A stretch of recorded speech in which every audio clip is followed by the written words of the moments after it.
Please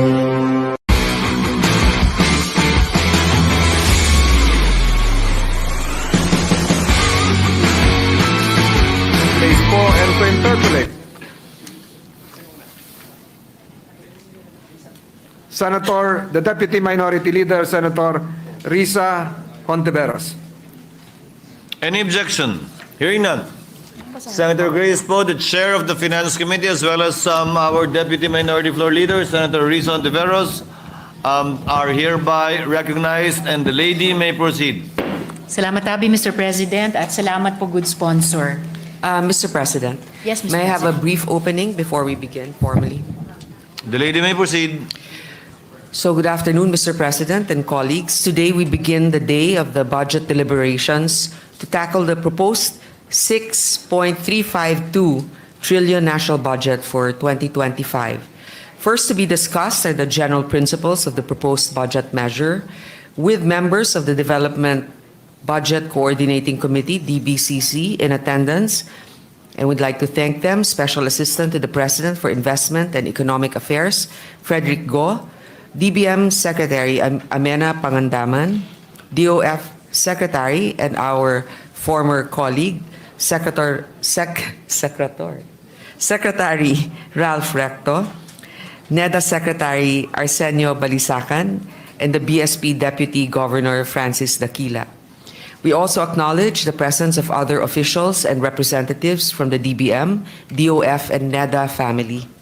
Also present are Maharlika Investment Corporation PCEO Rafael Consing Jr., MMDA Chairperson Romando Artes, Director Isabella Blas from the NTF LCAC, Director Rene Valera from DILG. Good afternoon to all. We are now ready to proceed and accept questions, Mr. President.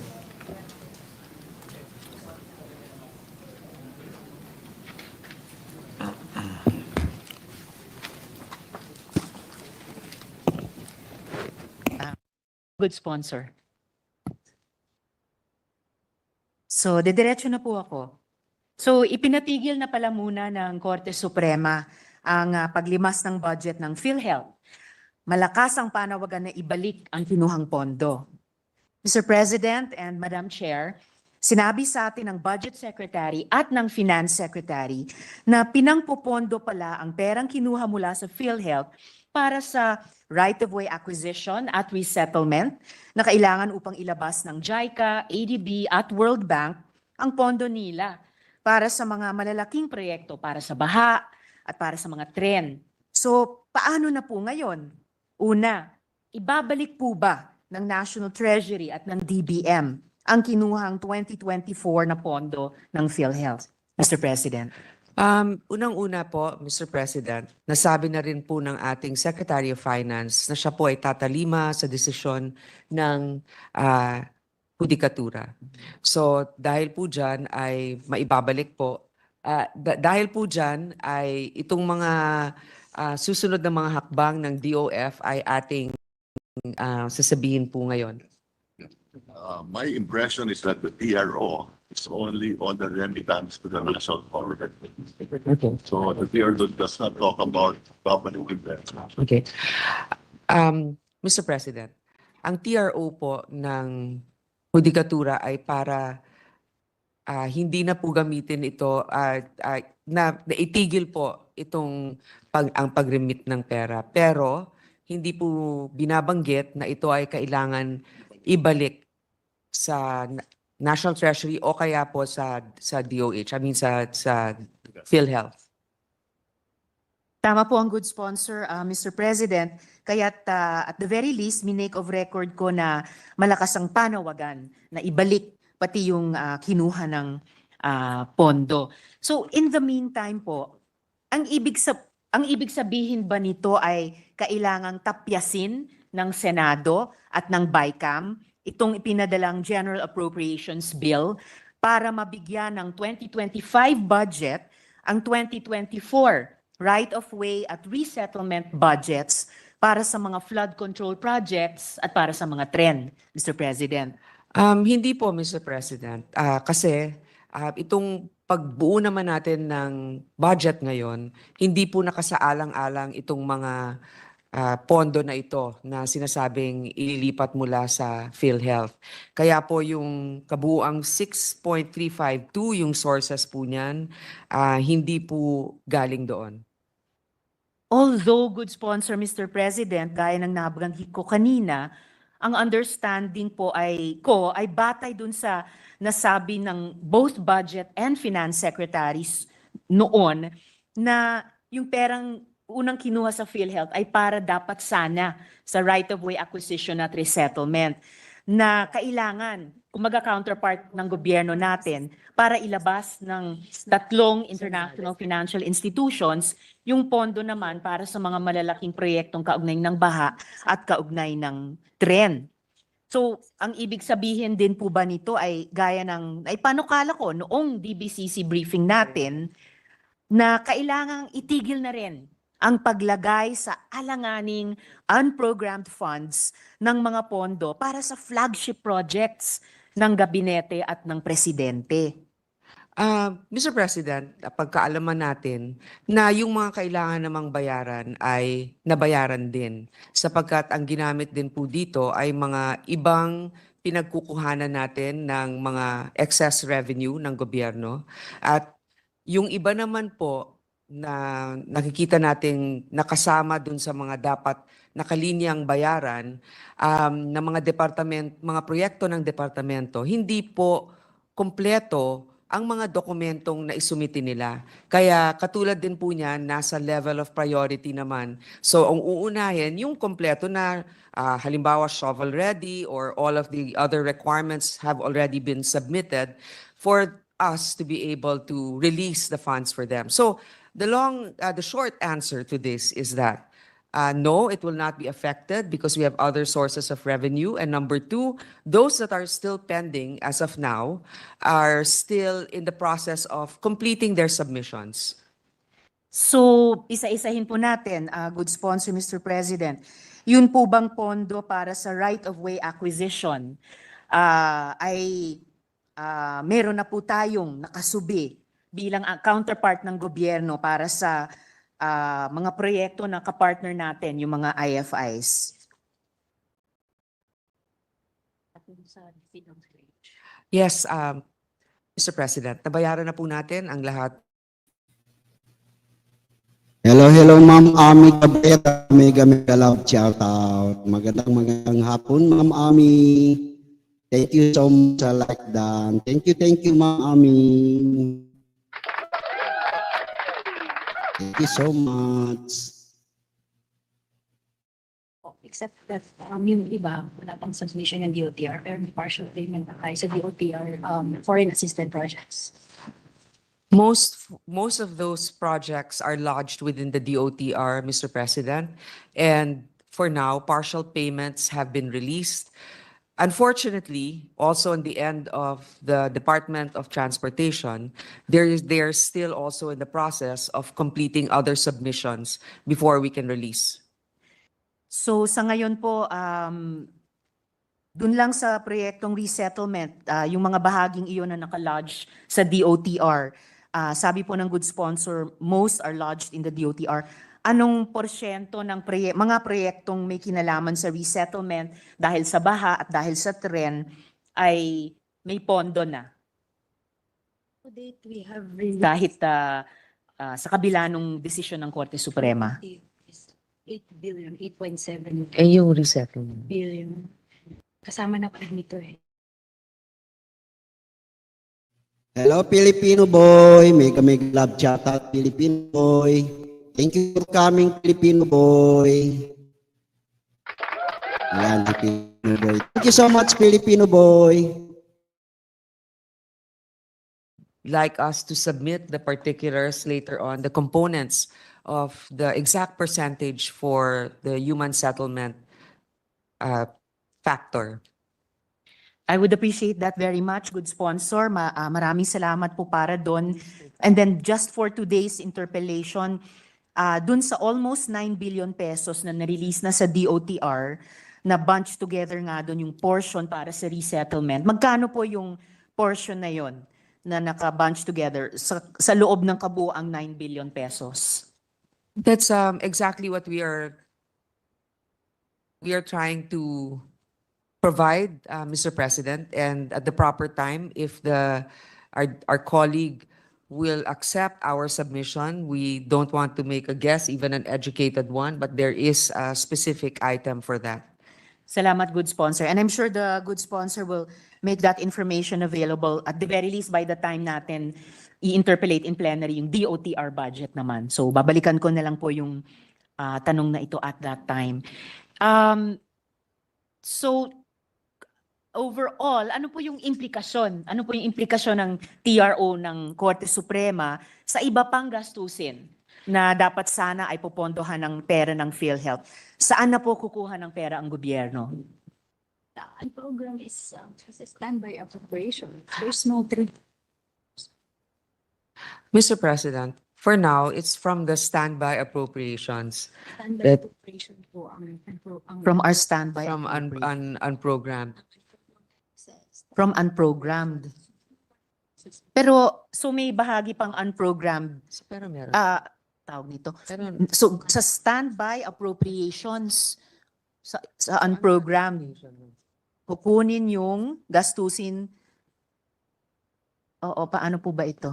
All right. I will pause momentarily, Mr. Mr. President, Yes, Mr. President. since that has come from the standby appropriations in the unprogrammed funds, nabawasan yun ng 30 billion. So, kung magkakaroon man ng pagkakataon na may pangangailangan tayo na lalagpas doon magkakaroon ng implikasyon. Sa ngayon, ito naman po yung mga ibang obligasyon natin na hindi nga na dahil nga dito sa desisyon ng Korte Suprema ay magkakaroon ng konting adjustments, pero yung mga kailangan namang pondohan ay napondohan na at yung matitira doon sa unprogrammed nabawasan ng 30 billion.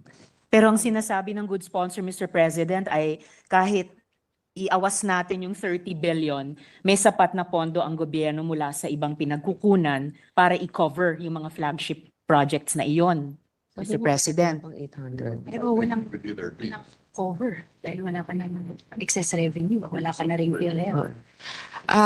Sa ngayon, wala nang ibang pagkukunan dahil nagamit na nga natin yun. Tapos yung iba naman na natitira sa unprogrammed ay hindi, Excess revenue. pag walang excess revenue, hindi naman din yon magagamit. Yun na Ay, nga hindi po. ma-release. Ayun na nga, speaking nga po of the excess revenues na sinasabi, what specific excess revenues were used to cover the GOP counterpart for the programs or projects under the UA, such as yun na nga pong right of way? Saan galing po yung excess revenues na iyon? It had BDIC.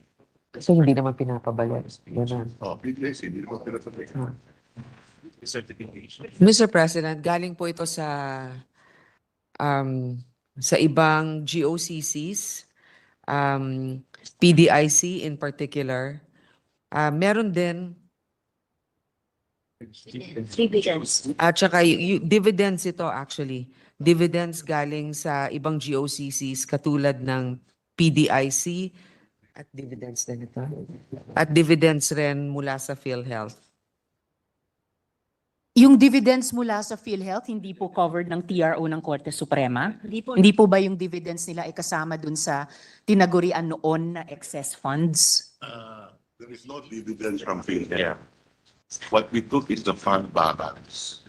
The Supreme Court decision now tells us, or instructs government not to release, that for PhilHealth not to release the remaining 30 billion to the national treasury. Mr. President, again, I would like to clarify. What was meant is not the dividend from PhilHealth. What was conveyed was that the initial release from PhilHealth is what was used. On the other hand, the Supreme Court already said that the additional tranche of release, which is about 30 billion, will no longer be allowed.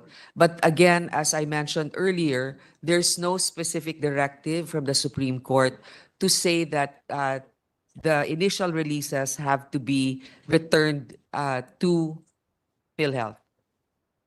Alright, so yung nagamit ng initial release ay nagamit in particular din sa pag-cover nung mga unprogrammed appropriations tulad ng DPWH right-of-way. Tama Yes, ba? Mr. President. Good sponsor. Okay, salamat. And nabanggit din po ng good sponsor yung PDIC. Yes. So, na pati yung dividends ng PDIC ay kinuha bilang excess revenue. So, paano na po magagaransya yung mga deposito ng mga depositors covered up to 500,000 pesos each kung yung dividends ng Philippine Deposit Insurance Corporation ay kinuha din bilang excess revenue so-called? Balance.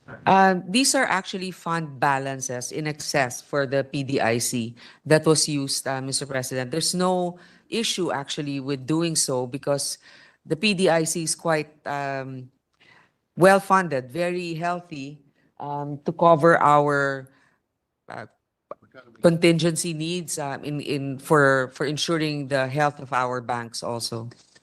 So for the health of our bank depositors, ina-assure ba ng good sponsor na kahit may kinuhang fund balances in excess 250 billion. mula sa PDIC, sapat pa rin ang hawak ng PDIC para i-cover, i-insure yung deposito ng mga depositors up to 500,000 pesos per depositor, Mr. President? 5 billion in the last 5 years. Mr. President, the PDIC has spent about 5 billion in the last 5 years. So that's about 1 billion average per year. They have a reserve fund of 250 billion at the moment. And is that enough para i-cover up to 500,000 pesos value yung deposits ng lahat ng depositors sa lahat ng mga bangko natin? According to our secretary, it's more than enough to cover all the account balances with the obligation to replace the 500,000. Alright, salamat po, good sponsor. So lastly, dun pa rin sa unprogrammed appropriations. Yun pong unprogrammed appropriations kasi, ang understanding natin, yun na nga, appropriation cover lang siya. So saan natin kukunin yung cash cover? Halimbawa, saan manggagaling yung 30 billion pesos cash cover para i-finance yung iba pang flagship or big ticket projects na nasa unprogrammed appropriation. So, paano po pondohan yung mga proyektong ito na nasa UA, Mr. President? We will no longer spend the 30 billion of PhilHealth because what are they achieving? So we will cut the expenditures of our program by 30 billion. Mr. President, as mentioned earlier, the 30 billion, because there was an order from the Supreme Court not to release the remaining balances, the 30 billion projects that were supposed to be funded from the source of the PhilHealth will now be cut. On the other hand, some of them also, I believe, have been included in the coming year's budget or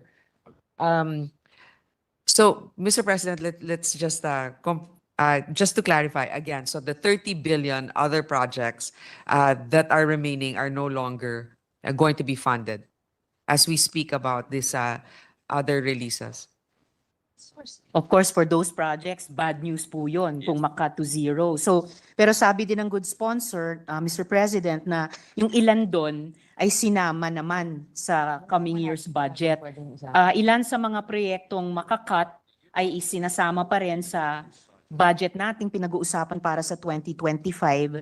And anong porsyento nung pang-budget para sa dapat sa kanila ay isinama pa rin dito sa ating budget bill, Mr. President. For next year. Yeah, yun na. Multi-year funding. Okay.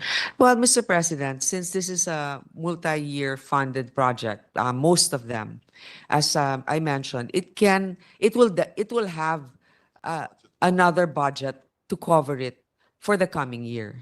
That's basically what I was trying to say. So madidelay lamang po, good sponsor, ng isang taon on average. Yes, but again, we prioritize also the one that is most crucial for us to release. So There may have been some delays on those, but for the coming year, we endeavor also as we do our plenary debates later on to, Within our means. yeah, to cover them. We're trying to live.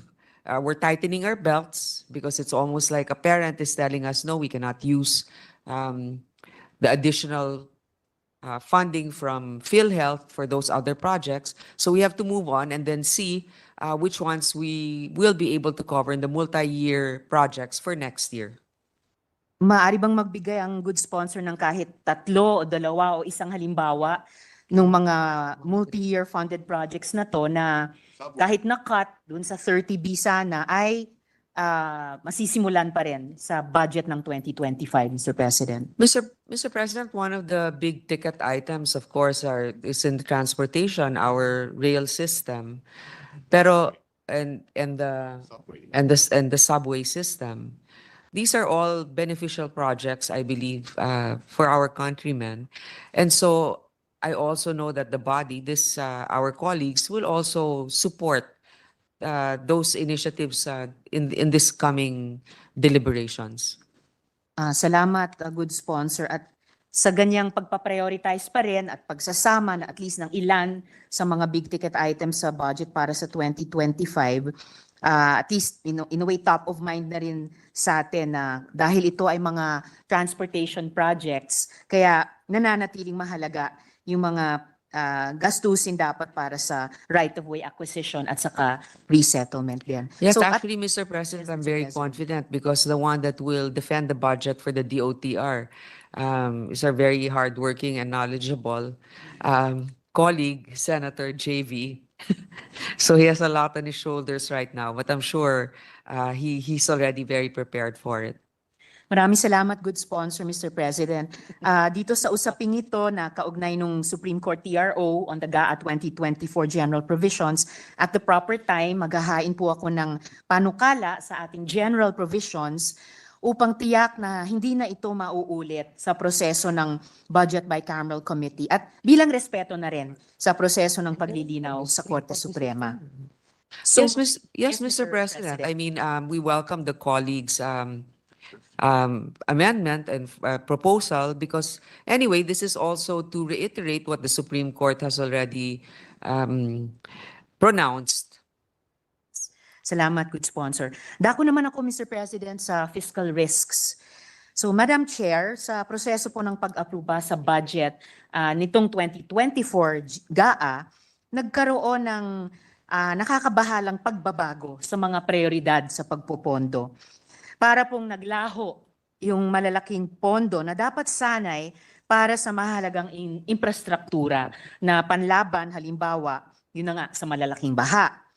Pinalitan po ito ng napakaraming maliliit o hyperlocal projects, mga proyektong mas mainam sanang idinisenyo at pinondohan ng may ambag ang mga lokal na pamahalaan.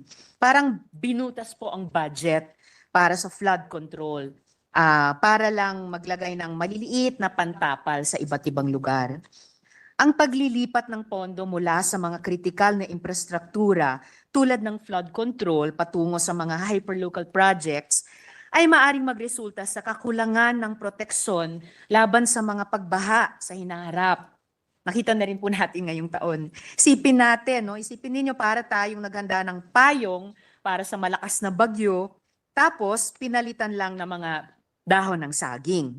Bukod pa rito, maaaring mapilitan ng pambansang pamahalaan na umutang ng todo sa mga darating na taon para maibalik yung mga proyektong tinanggal sa prioridad ng budget legislation.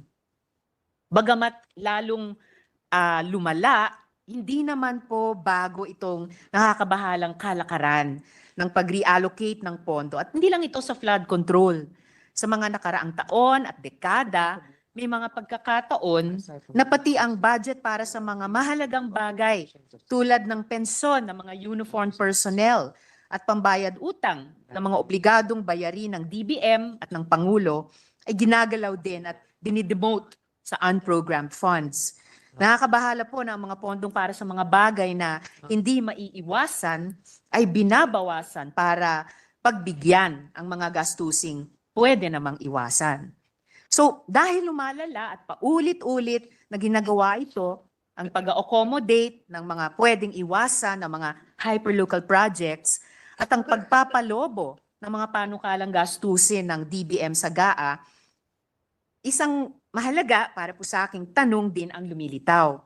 Madam Chair, kung aaalang-alang na posibleng labag sa konstitusyon ang mga GAA, programmed at unprogrammed na lumalagpas sa mga panukala sa NEP, maaari po kayang manguna ang sponsor at chair ng Finance Committee sa pagbuo ng isang resolusyon natin ng Senado at isang general provision na magtitiyak na susundin ng mahigpit ang prinsipyo na ang GAA ay hindi dapat lumagpas sa panukala ng NEP at resolution at general provision na titiyakin na ang mga pangako ng gobyerno para sa mga prioridad na na-vet ng NEDA ay hindi ilalagay sa kategorya ng unprogrammed fund, Mr. President.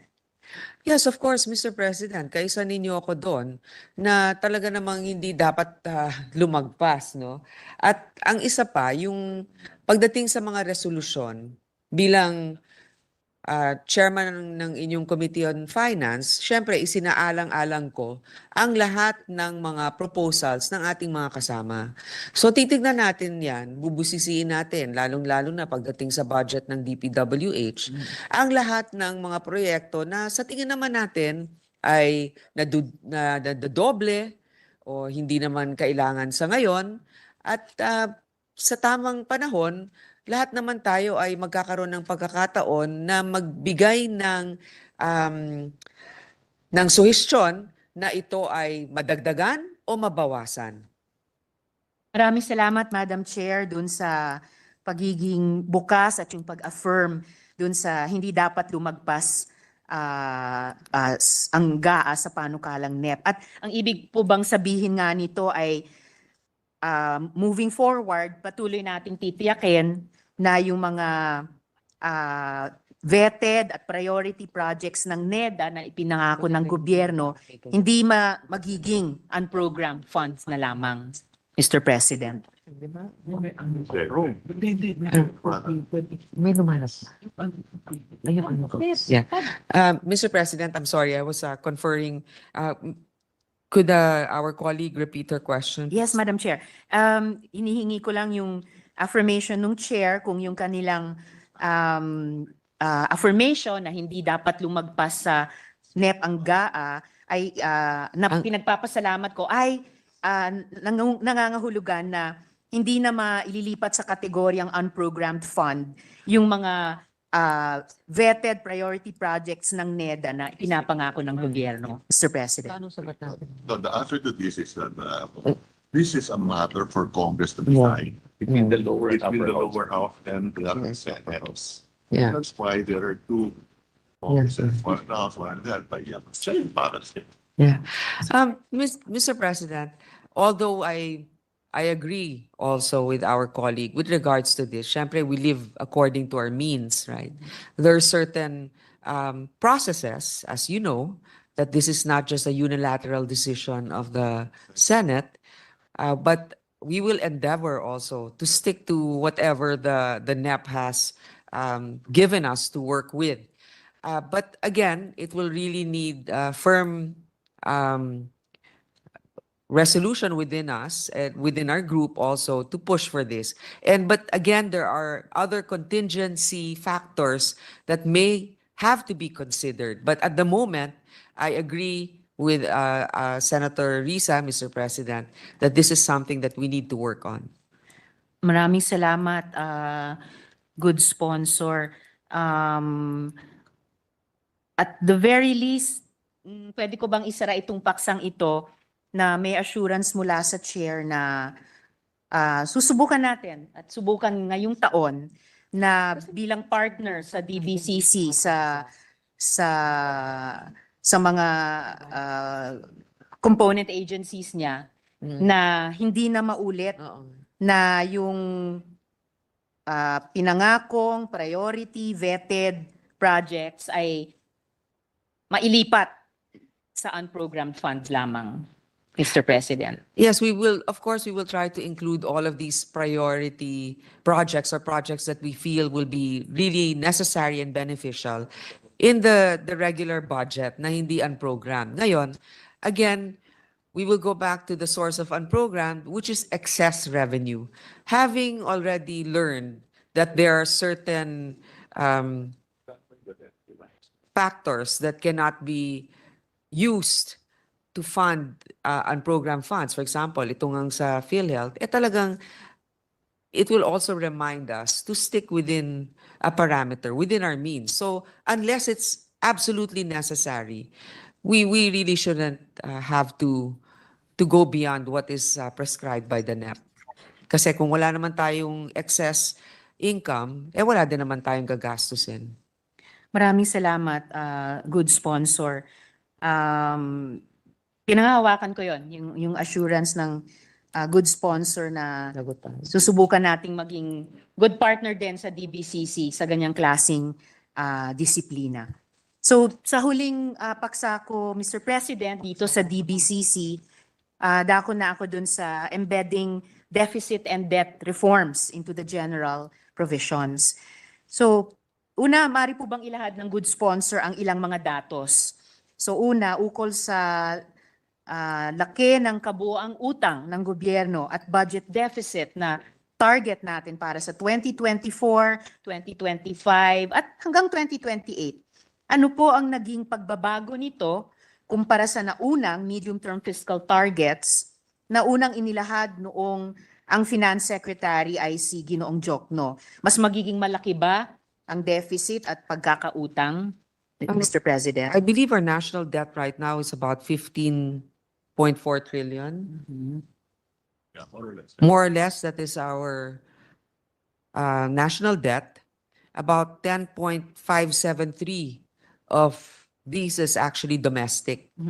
So, hindi naman tayo nag-uutang sa labas ng ating bansa. So, kung meron mang binabayad na interest dito, ay napupunta rin sa ating mga kababayan o mga bangko na nandito sa ating bansa. May targets po ba tayong budget deficits mula ngayon, susunod na taon at hanggang 2028, Yes. Mr. President? Deficit for 2025 will be 1.5 trillion. Yeah.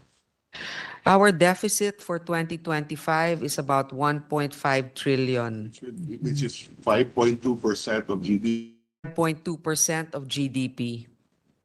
In 26, it will be 1.476 trillion. In 26, it will be 1.476 trillion. The deficit And 4.7. will be, and the deficit to GDP will be 4.7. So pababa po ang debt to GDP ratio natin. At ito pong ratios, good sponsor, ay target bang patuloy na bumaba in absolute numbers at saka in percentage Hanggang kahit 2027, 3.7% by 2028 from the current 5.6% in 2024, 5.3% in 2025, 4.7% in 2026, 4.1% in 2027, and 3.7% in 2028. Definitely something to look forward to, good sponsor. Pareho ba ito o iba ba ito dun sa targets natin, dun sa naunang medium-term fiscal targets nung panahon ni dating Secretary Jokno?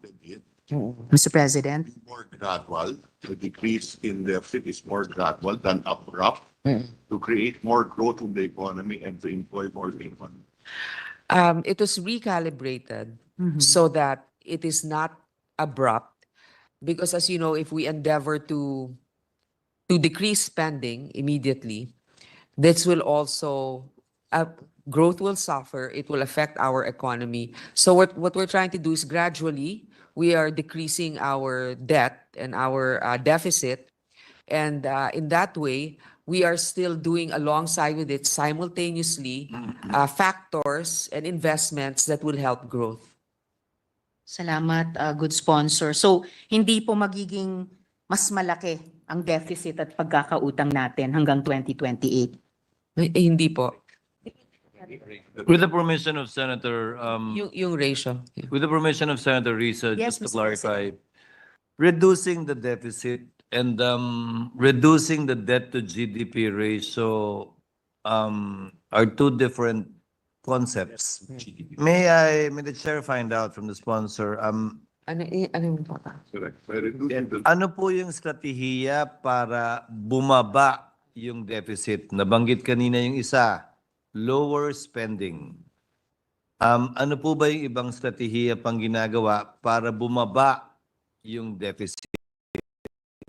increase revenue. Kasi halimbawa, yung pagbaba ng debt to GDP, pwedeng umuutang pa rin tayo ng malaki o mas malaki pa nga, pero mas malaki yung paglago naman ng ating ekonomiya. So yung debt to GDP ratio mo, bumababa. Pero yung deficit, sabi ng sponsor kanina, ay bumababa din. At nabanggit din, rinig ko hanggang dito yung boses ng Secretary of Finance na reduce spending. Ano pa ibang strategiya para pamabain yung deficit maliban sa pagpapababa ng aktual na budget at gastusin ng pamahalaan? Yeah, yes, to clarify, Mr. President, correct. Our deficit, our debt may not necessarily decrease because we continue to spend, but the debt to GDP ratio will go down. The strategy is The strategy is promote growth first. promote growth first. That if you're growing, revenues increase. When you're growing, your revenues are increasing. And that's exactly why we are able to forecast that the debt to GDP ratio is going down because of the increased revenue. Increase in Actually, that's the Increase in point. growth because of the revenue. That's what I wanted on the record, that if at all it is pegged on the increased GDP, which will reflect in increased revenue and not necessarily new sources of revenue. we may have to do combination. Now I cannot hear the voice of Secretary Recto anymore. We might have to do a combination of both new sources of revenue and increased revenue. Thank you, Madam Sponsor. Salamat, Habi, Mr. President. And thank you for that, Mr. President, because that does remind me na so far we've been talking, data-wise, we've been talking about the target deficit and target debt to GDP ratio. Pero yung variable doon, yung absolute value ng debt, ito ba'y liliit or lalaki from the current 15.4 trillion year on year hanggang taong 2028, Mr. President? Ito muna. What is the price of the economy to do? 26 billion? 27? 26? Okay. The price of the economy today is 26 billion. Mhm. Our debt is 16 trillion. Okay. Okay? By 2028, based on our fiscal plan, the economy will be 37 billion. And our debt will be 21 billion. Okay. By 20, yeah, but the debt of GDP is going down. Ibig sabihin, we can afford it. Okay. Mr. President, this will be a very specific forecast, but 26 trillion is the size of our economy currently. Our debt is about 15 trillion. In 2028, the size of our economy will have doubled, will almost have doubled, but about 37 trillion.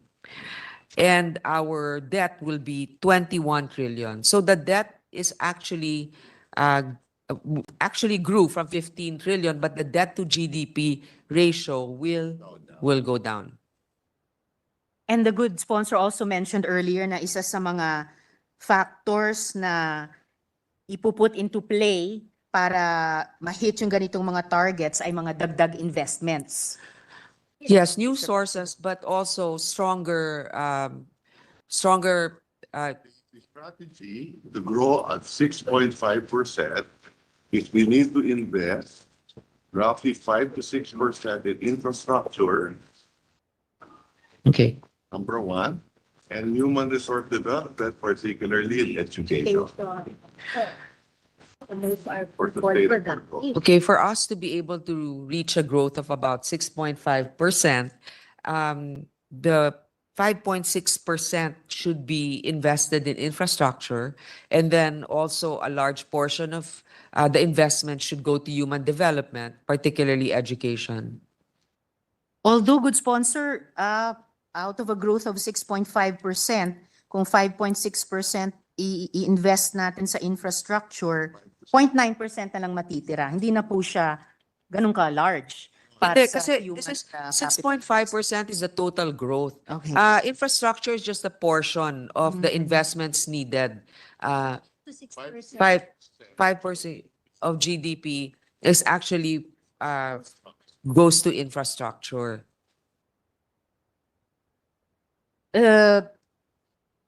Magkaiba kasi yung 6.5 growth yun eh. Yung Growth, ng okay. growth na economy, yung 5.6% 5.6% of our expenditure goes to infra to be able to achieve the 6.5% growth rate. Okay. So you don't subtract that number literally. Because one is magkaibang for kategorya sila. magkaibang category. Yung isa is for the investment of yung isa naman yung growth. We're roughly spending 4% on education. And Target, right now we're spending about 4% in education. Ano yung infra investment? right, Ilang percent yung 5.5%. ngayon? 4% of our expenditures is spent on education Yes. 4% of GDP.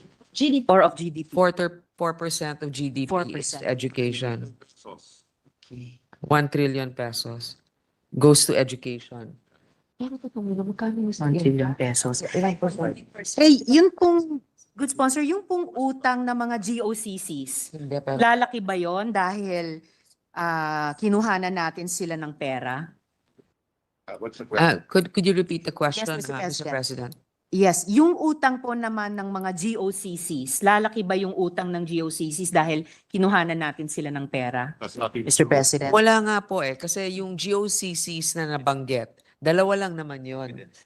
PhilHealth at saka PDIC. Alam naman natin na hanggang ngayon, ang PhilHealth, meron yatang 500 billion reserve fund pa rin. And yung PDIC naman, 250 billion reserve na sinasabi natin, 1 billion per year lang ang nagagamit nila to be able to honor commitments to our depositors. So, Mr. President, yun nga ang sinasabi din natin dito sa PhilHealth, no? Maganda rin na medyo gisingin natin sila. Sapagkat dito sa 500 billion reserve fund nila, nakalagay po ito sa time deposit na hindi nila nagagamit, hindi nila ginagamit. Ngayon, alam naman natin ang time deposit Treasury. nasa treasury. Kung ano man ang kinikita nito, hindi man lang nasusupply yung kakulangan sa inflation. So parang lugi pa tayo dito. Imbis na kumikita yung pera na yun o imbis na nagagamit ang pera na yun sa kanilang mga beneficiaries. So yun yung punto rin dito sa mga natutulog na pera sa GOCC na dapat gamitin ng mga heads of agency nila sa tamang paraan at sa lalong mas mabilis na paraan na makakarating sa mga beneficiaries nila. Salamat, good sponsor. Pero yung ibang mga GOCCs, bukod sa PhilHealth, PDIC, yung iba pang mga GOCCs, may mga utang ba sila, Mr. President? Oo, nagbibigay sila ng mga dividendo. In fact, dun sa mga ibang GOCCs, ang tanging nakakuha lamang ng suporta sa gobyerno ay hindi man lang ganun kalaki rin. Ito yung TIEZA. Kung hindi ako nagkakamali. Yung mga ibang GOCCs naman,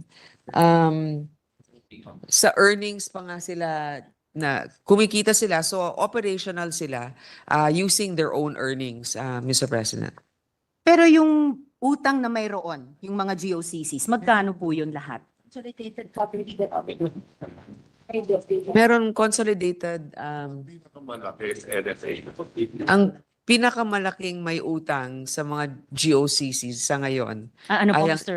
Good ang sponsor? pinakamalaking GOCC na may utang ay NFA. NFA. Magkano po yung utang ng NFA? At saka pisan rin. At PISAM, magkano po yung utang nilang dalawa?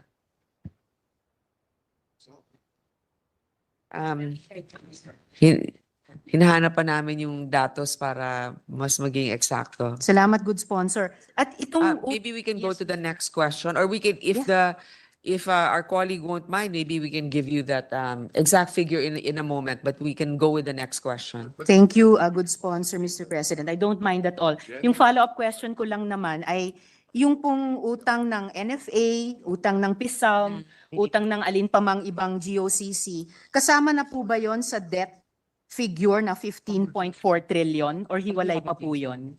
No, we're using it like land bank. Kasama ba? Mr. President, the total resources of the GOCC is about 4.2 trillion. Question niya kung kasama yung GOCC na utang sa 15. Hindi po kasama. Anong figure? So assets po yun nila, resources 4.2 trillion. Sa liability side po, magkano ang utang ng mga Okay. GOCCs na may utang? Ang utang ng NFA ngayon, 131.5 billion. Kinukuha pa natin yung iba no, sa PISAN. But just to clarify, itong utang ng GOCCs, hindi po kasama yan sa total utang na 15 trillion plus ng ating bansa. Okay. Meron po ba Meron tayo pong 4.2 trillion na reserves ng Or DFIs, such as the land bank, resources? GSIS, NSS, have investments of 4.3 trillion. our government financial institutions or GFIs have a total Resources. resources of 4.2 trillion. So kasama na po dyan yung SSS, Land Bank, GSIS, etc.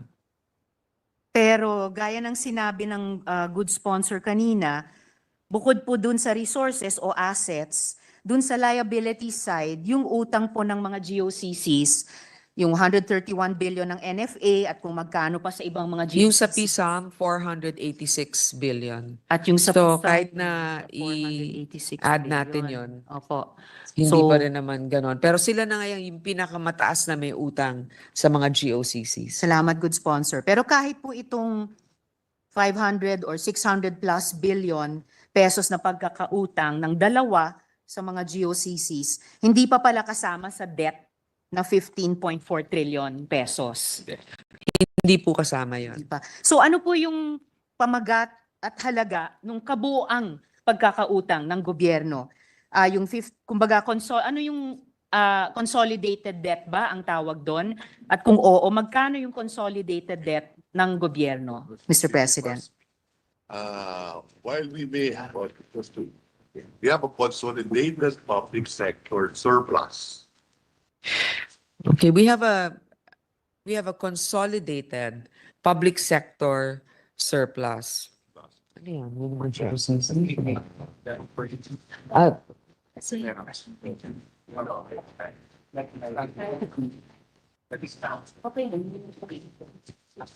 So cash flow po ito, yung consolidated public sector surplus. Yeah, Um, I'm not there. But you know, it would be at that moment. Take a look at that.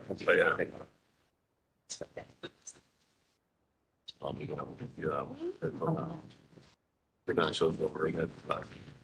He said, see it. So look at the public sector surplus. okay. So itong surplus na to, I think GFIs, including local government, ito public sector borrowings natin. ito national government. Oo. Ito, Ito mga GFIs natin, surplus. pero pag binawas mo yan, meron pa rin tayo. Oh, so lumiit. Lumilit. That's why you know that we have 6 meetings. So nothing really to worry about. Mr. President, yun ngang public sector borrowing natin, about 1.5 trillion, meron namang public sector surplus. Halimbawa, lahat yan lumiliit po eh. Pagka you take into account actually the public sector surplus, tumataas. Yung atin namang projection ng utang kahit na 1.485 billion in 2025, yung public sector tumaas yung surplus from the GFIs from 687 billion in 2024 to 882 billion in 2025. So, ayon sa ating butihing secretary, hindi naman ito talagang nakakabahala. Actually, malusog ang sitwasyon pagdating dito sa ating mga projections at kung ano yung actual numbers na meron na talaga tayo. So, good sponsor, tumaas ng mga a little more than 200 billion pesos yung public sector surplus over, hindi ko lang na-catch aling mga taon ito, pero meron ding nakatalang public sector borrowings na 1.5 trillion pesos. So ito na po ba yung tatawagin nating public sector or public sector debt, 1.5 trillion pesos? Hindi naman. This one is the national government. Ito kasi yung Halimbawa, for 2024, this is. At ito po ba ay ngayong taon, isang taon lamang or okay, This is the. consolidated? Our public sector. GFIs, including local government. Oo. Okay? So your consolidated public sector deficit is lower. This minus this. Is lower. But I think her question is, could you repeat your question again? Is Yes, this Mr. President. What we're- Yung pong sinasabing public sector borrowing na 1.5 trillion pesos, ito po ba yung public sector National debt government. kasama yung GOCCs? No. Or hindi pa? Hindi pa kasama yung GOCCs? hindi kasama, national government lang yon. Pero National. pag binawas nga natin yung mga So the national government. yung This year ng 1.5 trillion. like, yung utang ngayon ng national government 1.5 trillion. Mhm. Pero ang kita naman ng mga GFIs, GSIS. 882 billion. So kung binawas mo yon, 603 billion ang ating deficit. Okay po. Ibig Ah, sabihin, Actually, medyo iniwan ko for now yung pagtatanong pa sa deficit. Napag-usapan na rin po natin, good sponsor, yung target deficits at saka yung target debt to GDP ratio. Gusto ko lang kompletuhin yung picture nung debt, yung pagkakautang. So, sinasabi nga na public sector borrowing 1.5 trillion. So, I understand that as ngayong taong 2024. Bahagi na po siya nung pinag-uusapan natin kaninang debt na 15.4 trillion pesos. Tama po ba? percentage GDP, 60% pa rin. Yeah, as of Kasama na yung GFIs dyan. oo. Yung utang ng GFI? Kasama Hindi. na lahat. All Hindi. told na yan. Kasama na nga yung utang ng GFI. Lahat na. Considering everything, including the commitments or the debts for the GFIs, yung ating consolidated public sector debt to GDP is about 60%. That is even lower than 60%. Okay po. So, this is another ratio. Consolidated public sector debt to GDP. At kanina napag-usapan din natin yung target debt to GDP ratios from next year hanggang 2028. I'm just trying to zero in on bukod sa 15.4 trillion debt ng national government, nasabi ng good sponsor ay hindi pa kasali yung pagkakautang ng mga GOCCs. Kung alam ba natin magkano ang pagkakautang ng GOCCs? Yes. So magkano? Yun. Hindi, yung kanina yung mga Oo, yung kanina, yung binigay niyo. mahaba. Kasi po ang GOCCs natin, kung di ako nagkakamali, ang bilang nun mga 250. Nabanggit ng good sponsor ang NFA. NFA, opo, at ang PSALM. Isang. Opo. So, sa lahat po ng GOCCs out of the 250 na may utang, magkano po yung total na pagkakautang ng GOCCs? GOCCs. 300 lang. All GOCC's debt or commitments is about 300 billion. 300 billion pesos. All right. Kung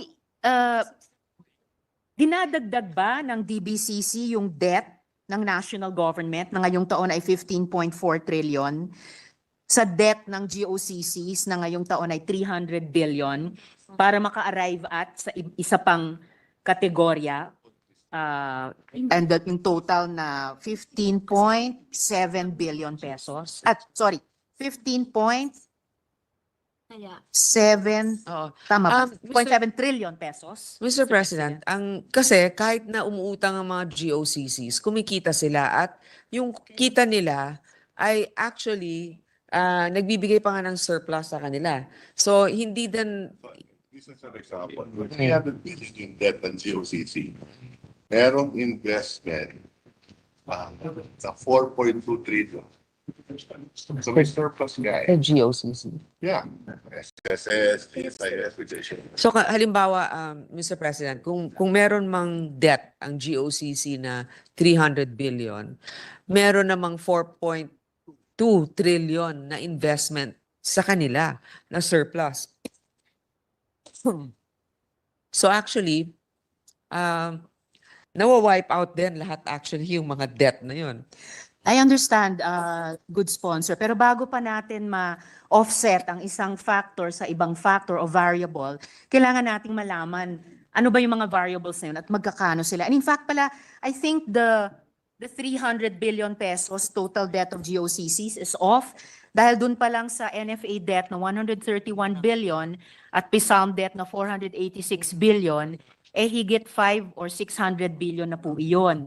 So, kulang po yung pagsusuma na 300 billion. Kalahati pa lang yun ang utang ng dalawa sa 250 GOCCs.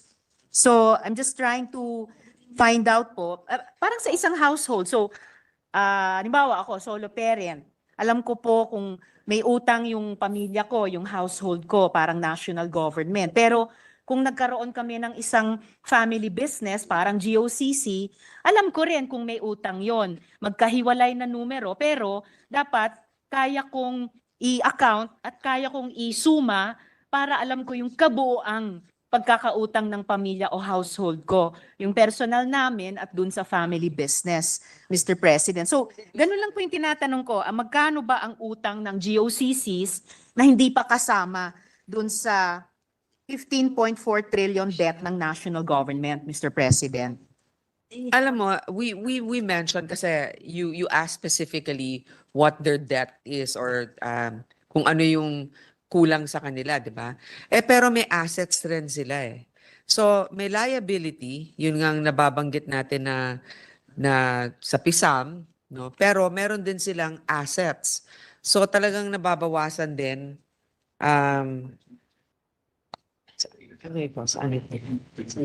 Mr. President, good sponsor. Gayun din, assets is another variable, another factor. Yung offsetting natin can give us an overall sense, a sense of assurance, a sense of well-being, a sense of confidence. Pero kailangan muna natin malaman yung basic, yung component variables niya. Hindi ba alam ng national government magkano ang utang ng mga GOCCs? Kasi okay lang kung ganun ang sitwasyon at ganun ang sagot. Alam natin na may utang ang national government ng 15.4 trillion, but for whatever reason, hindi natin alam magkano ang utang ng GOCCs. Kasi kung ganon, di pwedeng ang isang step forward natin ay alamin ng national government, alamin ng DBCC, magkano ang utang ng GOCCs, Mr. President.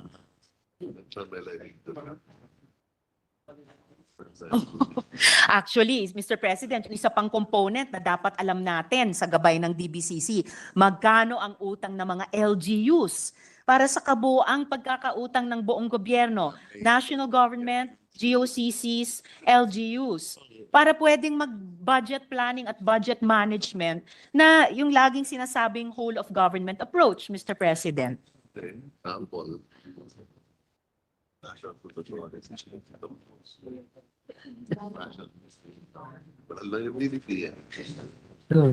Total answer. For LG lang yung answer. Total Actually, grand 200 total. Yeah. LGU, 200 billion. Better be surplus. Most of the LGUs have surplus. Okay. Mr. President, okay, to answer your second question, magkano yung utang ng LGU? About 200 billion. Pero ito yung utang nila, pero yung mga surplus nila, hindi pa nga deducted dito. Yung surplus ng LGU, At yung 200 billion pesos po na pagkakautang ng LGUs, kasama na po ba yon sa 15.4 trillion na utang ng national government or hindi rin po? Mr. President. hindi po. Hindi rin po. Okay. So, ganito yung Apo. sa utang ng LGU na nabanggit ko, 200 billion? 200 billion. Meron silang 700, meron silang 2020. in 2022, 433 billion surplus. 2023, 325 billion surplus. 2024, 310 billion surplus, yung mga LGUs. Sa 2025, kasi marami rin support sa LGU, nagiging 455 billion surplus. Salamat, good sponsor. Na-appreciate ko talaga lahat ng datos na iyan. But at the same time, para maging realistic at basis talaga for planning yung mga datos na iyon, kailangan malinaw yung datos sa iba pang variables na tinatanong. Halimbawa, yung complete debt picture, national government, GOCCs, LGUs. Para din tayo sa legislatura, mas kaya nating suportahan ng alam natin lahat ng mga data so we can marshal the proper Mr. policies and President, budgets. may we just also submit Yes, the Mr. sponsor?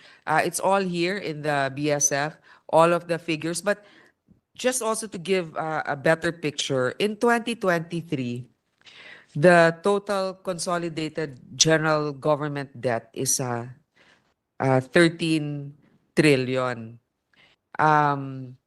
But the total consolidated public sector debt, including the general government debt, is about 14 trillion. So we have about 1 trillion na kung isasama natin yung mga iba't iba pang mga GOCCs or sinasabi nga LGUs na yung mga pagkakautang. So dun sa kabuuan, maliit lang ang madadagdag to take into consideration. But all of these financials will be submitted to you, about 1.5 trillion.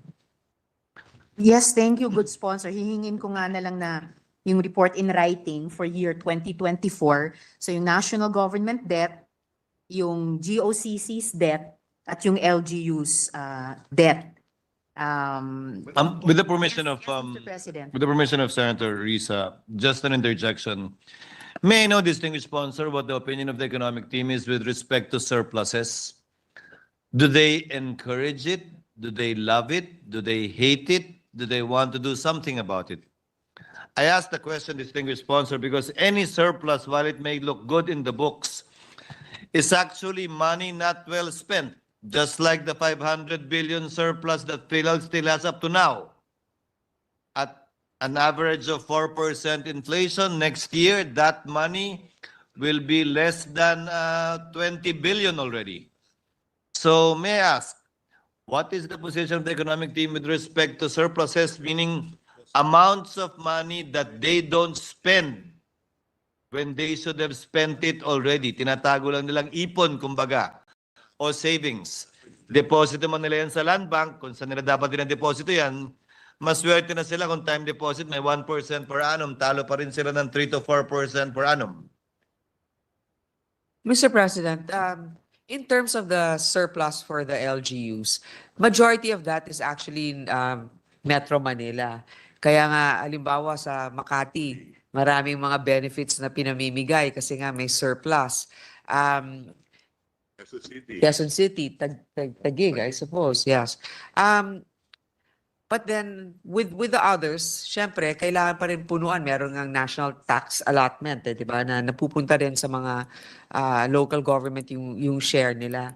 So, while we feel probably secure with such a huge surplus, it's also not advisable, especially when it reaches a certain level, because then you don't really earn from that. So we encourage also certain GOCCs and agencies, but particularly those that give benefits to our countrymen, to be more proactive in being able to utilize the budget that they have. But of course, they always have to keep a reserve fund for any contingency or calamity that might need it. So we're not also encouraging like a zero balance in their budget or in terms of their surplus, but a reasonable amount. While the chair joins the concern of the Deputy Minority Floor Leader with respect to the amount of debt, the amount of surplus may also be concerning because it eats up fiscal space that we could otherwise utilize for immediate projects that are immediately important at this point in time. So I hope the distinguished sponsor will likewise take note of these at the proper time. Thank you for the interjection, Senator Ontiveros. Salamat, Abi, Mr. President. And I joined the Senate President in his expression of concern. In fact, pwede nating sabihin na yung isang halimbawa ng good management ay kung surplus o underspending pala ang LGUs, edi baka dapat tumulong sila sa national government. Dahil iisang household lang naman po tayong lahat. Well, So, Mr. President, President. kaya nga din ang pagtulong nila sa kabuuan ng bansa ay ang pag-aalaga rin nila sa kanilang mga constituents. So, syempre, kahit papano, meron na ngang mga binibigay na ibang surplus yung mga LGUs dun sa kanilang mga constituents, imbis na national government yung gumagasta rin sa kanila. So, katulad yan sa Makati, pag meron kang yellow card, 'di ba? Yung health benefits doon, yung City of Makati na yung nagbibigay, tapos lalong-lalo na pwedeng madagdagan pag yung kasama natin dito ay maging tagapamahala. So may mga bagay po na ganyan na masasabi naman natin na nakakatulong din sa kabuuan ng ating bansa. Ang pagkakaroon din ng pondo ng mga LGUs. Salamat, good sponsor. And naglulook forward po ako dun sa report in writing or yung mga datos in writing tungkol sa national government debt na sinabi na nga kanina ay 15.4 trillion. Yung GOCC's debt na I think understated at 300 billion dahil dun pa lang sa dalawang GOCC ay umaabot na sa mga 600 billion. At yung debt din ng LGUs natin na may figure na binigay kanina, though I didn't catch if it was for an earlier year na 200 billion. So balikan ko lang yung unang tanong na nagbunsod nitong lahat ng mga follow-up questions. Yung tungkol nga po sa MTFF at yung naging debt at saka budget deficit targets natin batay doon. Mari po kayang good sponsor, isama natin sa mga annexes ng General Appropriation Act. Una, kung ano ang detalyadong paliwanag sa pagbabagong ito sa medium-term fiscal framework, Mr. President.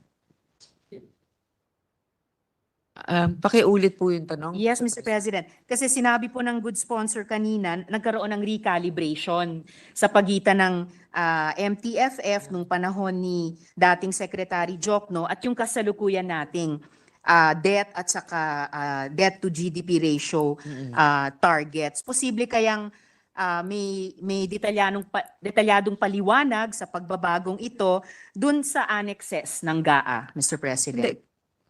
Wala po sa answers ng GAA, but we can provide We can provide the details for that. Bakit nagkaroon ng calibration? Pero wala po sa GAA yan. So if the gentle lady will agree that we submit that to her so that it's more comprehensive for her review. Thank you, good sponsor. Pero pagkatapos naming tignan, magiging bukas ba ang good sponsor? Isama nga ang isang detalyadong paliwanag sa annex ng GAA 2025, Mr. President. kasi may possibility ulit na ma-revise and depende kung Alam mo, Mr. President, it's also here for the record when it can be submitted later on in plenary. We can verbalize it here. However, this is something that's not anymore included in the GA as a provision because sometimes it changes depending on the metrics already that will be used and the situation of the economy. So these are just guides for our economic managers to use to make certain forecasts. But so if you want to actually reference it, you can always go back to the transcripts of our discussion. But in terms of the actual expenses of the government, it will all be detailed, and it is what is detailed in the GAA and how those allocations should be spent. Salamat, good sponsor. Kaya ko itinatanong ito kasi naalala ko nung pinag-uusapan natin yung medium-term fiscal framework bill noon, nabanggit, kung hindi ako nagkakamali, and correct me if I'm wrong, nabanggit ng sponsor noon, si dating Senador Sonny Angara, na yung MTFF ay magiging gabay sa ating budget-making process. That being the case, and yun na nga po, unless I am wrong, I'm sure ang hugis naman po ng GAA natin ay hindi unchanged mula nung pinoproduce ito ng Kongreso ng Republika. So, magiging bukas ba ang chair na ang good sponsor na ngayong taong GAA 2025, yung isang pagbabago at tingin ko it may be a good change, ay isama nga po yung detalyadong paliwanag na ito sa isang annex ng GAA, Mr. President. Mr. President, unang-una, global factors affect also how our economy will be. Somehow, at that time, those parameters were made bago pa lang yung Russia-Ukraine war. In fact, we were surprised how much that has affected global trade and supply when it comes to wheat, basic necessities. Now, meron na rin tayong factors ng Israel conflict, di ba? And the recent elections in the US, I mean, what would that indicate? Would it be a stronger economy for the US? How does that affect the Philippines in particular? Will a stronger dollar affect our currency for the better? Or, I mean, it's always a factor that needs to be considered. That's why to put a very detailed explanation or parameters in the GAA will eventually be a violation later on when factors change and we are not flexible. Salamat, good sponsor. I don't share the good sponsor's apprehension about that dahil annual naman yung ating budget instrument at maaring i-reflect sa GAA ng 2026 ang anumang pagbabago na maaring mangyari sa loob ng isang taon without violating ano dapat yung mga prinsipyo sa isang budget instrument. So pag-aaralan ko na lang ulit, good sponsor, and to present once more at the proper time for the reconsideration of the good sponsor. So dun pa rin po sa annexes ng GAA, maari kayang isama na dahil mayroong mga bagong targets sa ating bagong MTFF para sa gagastusin, kikitain sa tax at uutangin, maari din po bang makita sa GAA kung anong mga hakbang ang gagawin para maabot naman at hindi basta-bastang mai-adjust yung mga bagong targets na ito, Mr. President? Mr. President, going back to the MTFF, there's a provision in the last year's, 2 years ago, MTFF, that in 2025, we are going to review the short and medium-term fiscal indicators. Maraming salamat sa paalalang yun, good sponsor. So, tempted talaga akong balikan yung naunang tanong ko. Dahil nandun naman pala sa MTFF yung 2025 review, niyang short at medium term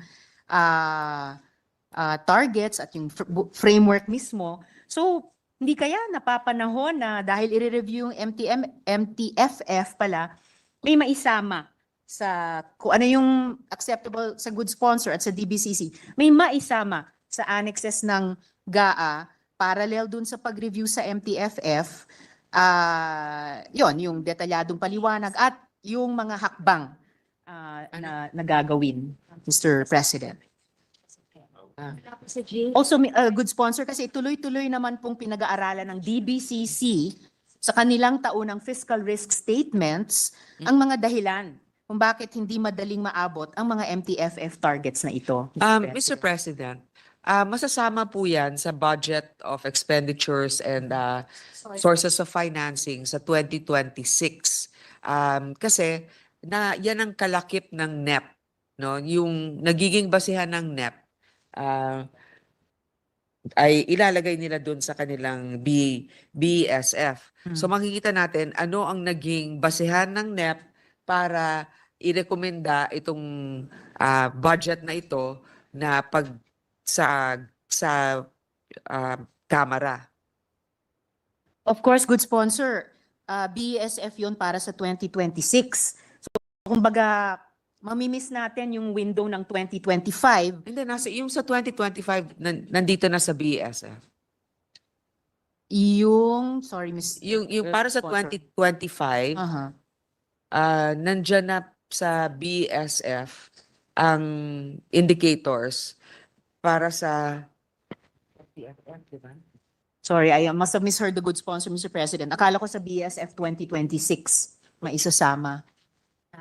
Nandiyan na yung macroeconomic parameters nasa page 1 ng BSF. Ngayon, ang sinasabi nating total review nito, no, how it has actually fared in the years. In 2025, there will be next year the DBCC meets quarterly as well to evaluate the indicators. And yung pong total review nila next year 2025, maisasama nga po sa BSF ng 2026. Palagi namang kasama eh. Yes. Yung ano So, nila. So opo. yung page 1, I'm sure you have a copy of this, pero yung page 1, nandun nakalagay yung mga indicators natin. And actually, yun yung naging basis nga natin dito. Halimbawa, nominal gross national income, yung GNI, real GDP, population, unemployment rate, etc. Which by the way, yung unemployment rate bumaba, 'di ba? Bumaba sa ngayon, pero syempre we're looking at an average here. So yun yung naging reason, yun ang naging basis paano sila gumawa ng budget for this coming year. Yes. Salamat, good sponsor. Of course, also, annual nga po yung BSF tulad ng GAA Tapos may natin. quarterly meeting ang Mr. DPCC. Quarterly meeting ng DBCC. Yeah, it's a projection for the next until 2028. There's a projection there. At meron din projections until 2028. Pero gaya nga nung sinabi natin, nagbabago rin yung mga projections based on the global situation as well as domestic situations. Like, kunyari, nagkaroon tayo ng bagyo o kung ano man yung mga nangyari dito or denubyo o sa ibang bansa naman, nagkaroon nga ng conflict. Nag-iba yung namumuno sa isang bansa na naka-apekto sa atin sa magandang paraan, sana. I share the hope of the good sponsor, Mr. President. And gaya po ng sinabi ng good We have to be sponsor, positive also somehow, di ba? always good sponsor. Let's manifest what's good for our country. Amen, good sponsor. And gaya po ng sinabi ng good sponsor, Mr. President, annual nga po yung BSF. And ang karagdagang hinahanap natin ay action plans para sa 2025, 2026, 2027, at 2028. Sabi nga po ng good sponsor, may projections para sa 2028. So yung action plans po, pwede rin po bang isama yon sa annexes ng GAA? Oh, meron naman sa Philippine Development Plan, Mr. President. Sana ba yung ating meron ako ditong notes Philippine Development Plan target unemployment rate decrease, increase meron which actually ngayon, 'di ba, yung 2024 nag-umpisa tayo sa 4.4%. Nasa 3.7% tayo ngayon. Yung iba naman, halimbawa, yung debt-to-GDP ratio natin na bumaba. Right now, we're on track towards that. 3.7% yung ating forecast for 2028. And then increase to upper middle income status in 2025. Yung per capita income natin tumaas from $4,256 in 2023 to $4,363 in 2024. We are anticipating na magiging 4,619 in 2025. Yun yung mga kasama natin dito sa yun nga, yung Pillar 1, to develop and protect capabilities of individuals. Pillar 2, transform production sectors to generate more quality jobs and competitive products. Pillar 3, create an enabling environment for our citizens. So, may mga ganun tayo na palagi namang kasama yan. Yan yung Philippine Development Plan natin.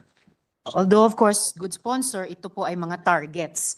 At ang karagdagang hinahanap natin ay yung action plans year on year. Actually, Yes, itong Mr. President. Mr. President, to credit also the current administration, ngayon gumawa na sila ng medium-term fiscal framework. Dati kasi wala noon.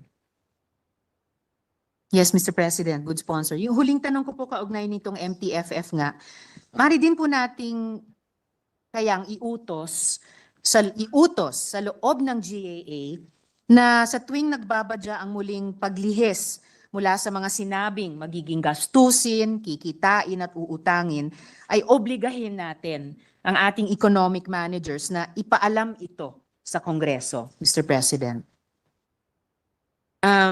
Yes. Salamat. Salamat, good sponsor.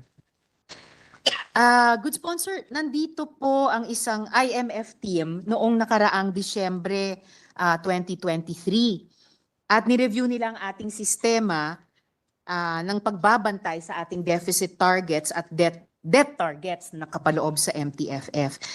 Sinasabi ng IMF team na mas kapanipaniwala ang ibang bansa sa ASEAN gaya ng Vietnam, kapag sinabi nilang hanggang dito lang ang uutangin ngayon at sa mga susunod na taon. Nasa batas nila. At kaya ang DBM, DOF, NEDA at Treasury nila ay obligadong sumunod sa batas. So kaya rin ako siguro parang makulit, Madam Chair, itanong kung pwedeng sa annexes ng GAA mismo ilagay itong mga paliwanag, hakbang, etc. Sinasabi din ng IMF na kailangang puruhan ng taunang budget ang capital spending dahil sa ganito maaabot ang GDP at employment generation targets ng bansa. At para mangyari ito, ayon sa IMF team, ay kailangang ibaba at ibalik ang level ng MOOE sa kanyang pre-pandemic level. Bakit? Dahil dyan daw kailangang manggaling ang fiscal space para sa capital expenditures of flagship projects ng pamahalaan. Kung ayaw nating lumobo ang deficits at pagkakautang ng bansa. So, sa tingin po ba ng ating chairperson na tama po itong analysis ng IMF na tila naaayon din naman sa 2024 fiscal risk statement ng ating DBCC, Mr. President? First of all, the IMF agrees with our medium-term fiscal plan. In fact, they think that our economy will grow to 6.2% next year.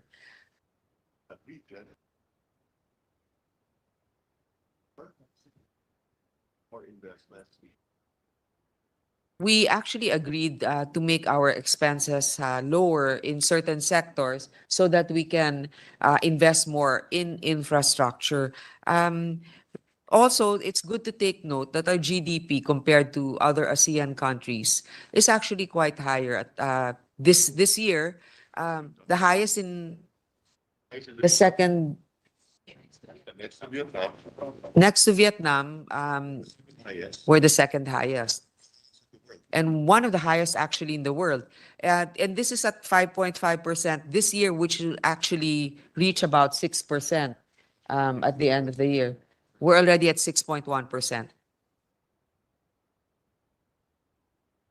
So, I mean, syempre, maganda naman ang mga opinion din ng IMF, pero wag din natin mamaliitin yung opinion ng ating mga economic managers na nakikita rin naman nila sa kabuuan yung mga nangyayari dito sa atin at kung paano ito nakakaapekto sa atin.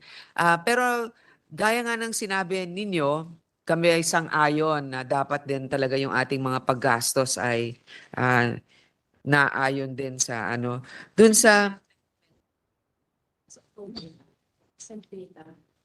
And actually, good sponsor, pati yung analysis ng IMF ay parang hindi rin naman minamaliit yung ating okay. DBCC kasi naaayon nga yung analysis nila sa 2024 fiscal risk statement ng DBCC, Mr. Yes, President. Mr. President, if I may just Mr. add, President. yung binigay ng ating kasama dito, 2023 evaluation ng IMF, in fact, in 2024, in 2023, Last month, may la- bago sila. last month, May meron, bago silang, last month, ang sabi nila, then this is one of the oo, conclusions. the Philippines has successfully navigated multiple external headwinds in recent years. Growth has been resilient despite elevated commodity prices, weak external demand, and an unprecedented tightening in global monetary conditions. The GNI per capita increased strongly to US 4,230 in 2023, putting the Philippines on track to soon achieve upper middle income country status. The poverty rate, while still high, declined to 15.5%, following a sharp increase in inflation in 2022. As in other countries, the country promptly adjusted the policy rate and embarked on a gradual fiscal consolidation to bring down debt, with macroeconomic policies well calibrated to achieve a soft landing in the near term. Expanding the economy's growth potential will be pivotal for the medium term outlook. So, as mentioned also by, well, as relayed to me by the Secretary of Finance, it's also important that while we're trying to bring down debt, our focus should be expanding the economy's growth. So that's also in investing in our economy. Yun nga ang sinasabi na aside from education, infrastructure is crucial. And by doing that, we need to really invest, bring out money to fund these projects. Kasi kung lumiliit nga yung utang mo, pero yung growth mo bumabagal, yung growth to GDP mo, yung debt to GDP mo, bababa, pero yung growth mo, hindi naman, hindi umuunlad ang ating mga kababayan. Kung ang tinitignan lang natin, bayaran natin kaagad itong utang. Kaya nga yung gradual strategy at yung sinasabi nga ng ating kasama dito na dapat nga yung ating paggastos ay naayon sa tamang mga bagay lamang. Salamat, good sponsor. So sa kabila nung analysis ng IMF team na yon nung December 2023, nasa tingin ko nga ay hindi derogatory At in fact, kumbaga, in a way na predict na ng 2024 fiscal risk statement ng DBCC, ito pong babanggitin ko daw po yata ang kulang pa sa ating MTFF. Hindi nakasulat ang operational plan. Kaya ako kinukulit kanina yung action plans. Hindi nakasulat ang operational plan na susundan ng ating economic managers para lumiit ang MOOE at para lumaki ang budget para sa flagship projects nang hindi pinapalobo ang utang natin. Bukas po ba? Yes, Mr. President? Sorry, Mr. President. I get your point. You want it in bullet points. Ano talaga yung operational, ano? Pero actually, itong lahat, itong ganitong kakapal na budget, yun yung action plan natin, di ba? Kasi doon natin nakikita saan ginagasta ang pera ng ating saan mga proyekto na pupunta. So, makikita natin na based on the priorities, number one, education, may pinakamataas na nakalaan dyan. Nakita natin human development ang ating priority. And then, yung next, I believe, is DPWH, yung infrastructure. Nakita rin natin na infrastruktura, pero trabaho rin dahil nakapagbibigay yan ng trabaho sa ating mga kababayan. Nakita rin natin na patuloy ang pagtaas din ng budget halimbawa sa Department of Health, so kalusugan. So yun yung yun yung operational. Doon na pupunta, yun ang prioridad at operations nung ating pamahalaan. Salamat, good sponsor. Siguro yung hinahanap ko ay yung diin particular dun sa MOOE.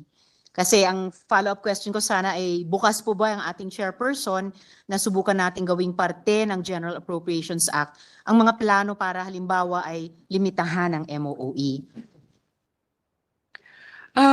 Yun naman, lahat naman po yan, pagka napagdebatihan na natin dito sa plenaryo, pwede namang i-propose rin ng ating buting kasama sapagkat kung may mga kasi halimbawa, may kanya-kanyang MOOE ang iba't ibang departamento. So pwede natin masabi na kung sa departamentong ito na nakalodge halimbawa sa Office of the Secretary, hindi naman kailangan na ganyang kalaki, edi bawasan. Oo, bawasan. Hindi naman nakasulat pa ito sa bato ngayon dahil pinagdedebatihan pa natin Salamat, good sponsor. And in particular po, bukas po ba ang chairperson natin na hikayatin sa pamamagitan ng batas ng General Appropriations Act na ituloy na ng mga ahensya ang Devolution Transition plans para ang mga local governments ang maghanda ng mas sumalo sa mga MOOE at capital expenditures na kalista naman na sa local government code, Mr. President. Alam mo, Mr. President, dahil nga dito sa national tax allotment ay napupunuan na ng national government yung talagang dapat mapunta sa mga local government, ng national government, ang dapat mapunta doon sa mga local government. Pero ang katotohanan nito, sa pag-iikot natin, hindi naman talaga pantay lahat ng mga LGU. 'Di ba? May mga LGU na talagang kulang sa pondo, kaya mismo ang ating Pangulong nagsabi na magbibigay din ng additional support dito sa mga ibang LGU na nangangailangan. Yung ibang mga namumuno ng mga LGU nagsasabi minsan na wag muna i-devolve lahat dahil hindi nila kaya i-absorb. Halimbawa, yung ibang mga support sa health. Malaki pa rin ang ambag dyan ng national government. So, pag sinabi natin, ibigay lahat sa LGU, yung appropriations na napupunta sa kanila ay ibinibigay naman talaga. In fact, merong 60 billion new appropriations. New lang ito hindi na ibinibigay na parte dito sa national budget. Pero pag sinasabi mo na kung sinasabi mo yung pera na dapat mapunta sa kanila, napupunta na. Mapupunta na talaga sa kanila yung parte nila at meron pang additional support ang gobyerno. Pero kung ang ibig mong sabihin ay yung operation, gustuhin man natin na yung operation ay 100% na i-devolve sa kanila, yung iba ay nangangapa pa kasi kakaumpisa pa lang itong ruling ng Mandanas Garcia, I believe like 2019 ba? Tapos 2022 yung umpisa ng pagbigay ng obligasyon ng national government sa kanila. Salamat, good sponsor. Pero actually, yung tanong ko po ay the step before yung pag-release ng pondo sa kanila, yung ituloy na nila yung DTPs, yung Devolution Transition Plans, Mr. President. Si Presidente to review nakasuspend yung EO17. Ano ba yung EO ng Devolution? 138 nakasuspend. Kasi para maging handa po silang i-absorb yung mandates sa implementation na kumpletuhin na nila at simulang ipatupad yung mga Okay. Devolution Transition Plans. Sinuspend muna yung EO138. Ito yung transition plan ng Mandanas Garcia. Yun nga, devolution para dun sa local government units. Pinapa-review ito. Kasi nga, yun nga, yung iba, kaya na nila. Katulad niyan, yung siguro, kayang-kaya na ng ating kasama na maipaabot sa kanilang mga kababayan lahat ng pangangailangan na obligasyon na ibigay ng local government sa kanila. Pero yung iba hindi kaya. So, kailangan tignan, lalong-lalo na yung mga ibang munisipalidad na napakaliliit. Yun na nga po, Mr. President, good sponsor, suspended yung executive order. Kailan po matatapos yung review? Kasi po, pag natuloy na yung pagsasagawa ng mga DTPs, natuloy na yung aktual na devolution, yung NG, LGU, cost-sharing, co-financing ay bahagi din ng devolution transition plans naman na iyon.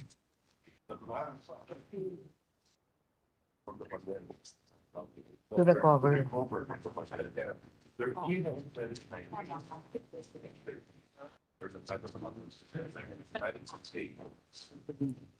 Because last, it's over. The collection in 22,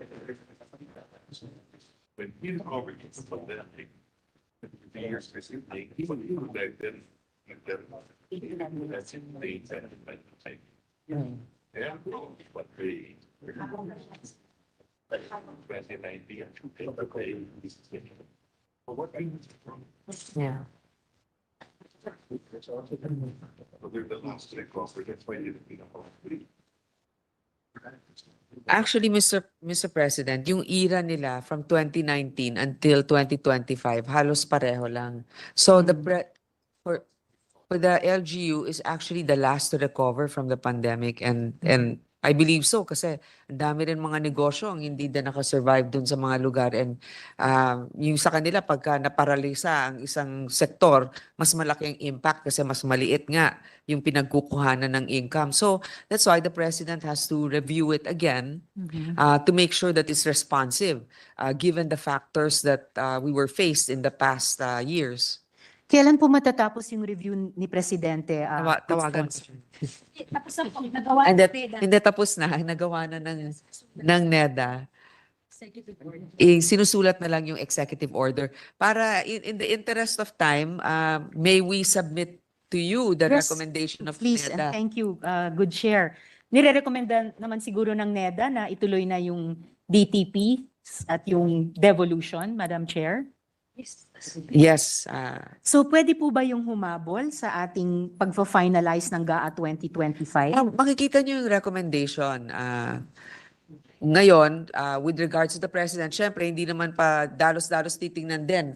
Hindi naman natin masasabi kung mapipirmahan kaagad ito bago matapos ang ating deliberasyon. Pero more or less, basing it on the recommendation of NEDA, it's also good that it's before the budget is completed. Exactly. So you can make your recommendation to NEDA to submit that as an annex to what they're giving the President based on what you're seeing in the GAA proposal. Will do, Madam Chair. Salamat po. And after all, mayroon tayong mga 7 linggo pa para ma-finalize yung GAA 2025.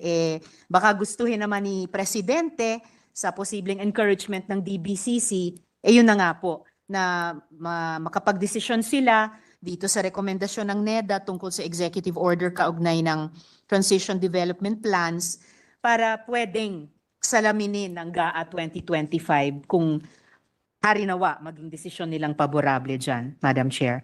And at the proper time, Madam Chair, ay ihahain ko po ang ilang panukala para sa general provisions na kontrolin ang paglobo ng utang ng bansa. This is noted. Thank you, Mr. President. We will look forward to it. Salamat, Madam Chair. At bilang pangwakas na maikling manifestasyon, Mr. President, kailangan po natin ng buffers, kailangan tayong magtipid, kailangan natin ang tulong ng LGUs, and we have to do more with less dahil maraming maaring mangyari bukas makalawa. Maaring wag naman sana pero maari daw bumalik ang COVID, sabi ng fiscal risk statement ng DBCC. As we speak, lumalaki at dumadalas ang mga kalamidad. Pero maaari ding maapektuhan ng teknolohiya ang dating palaki ng palaking kinikitang dolyar ng ating BPO sector. At baka dahil dito ay itaas palalo ng Bangko Sentral ang interest rates para hindi mangyari ang devaluation at ang kakambal nitong pagmahal ng mga imported na bilihin. Mahalaga po na kung pwede naman at kaya naman, gamitin na natin ang general provisions para ang ambisyon natin na lumago ang ekonomiya, dumami ang trabaho, at maging handa tayo sa mga makabagong uri na kalamidad ay magagawa natin nang hindi lumolobo ang utang ng bansa. Maraming salamat, good sponsor, at Mr. President. Yun lamang po ang mga tanong ko para sa DBCC. Thank you, Mr. President. We appreciate all the inputs of our colleague, Senator Risa. In fact, I know for a fact that she has the good interests of our country at heart. So we will endeavor to include all of her recommendations, although of course, all of this is also dependent on the decision of the body as a whole. But we will give you the submissions we promised, Senator Risa. Thank you, Mr. President. Thank you, Bef- Senator Grace, Majority Leader. Before we go to the next interpellation, can we have a health break for a moment? I think it's always good to stretch out a little. I just arrived. Okay. 1 minute suspension. Suspended. No, no. I, I know. Okay, whatever.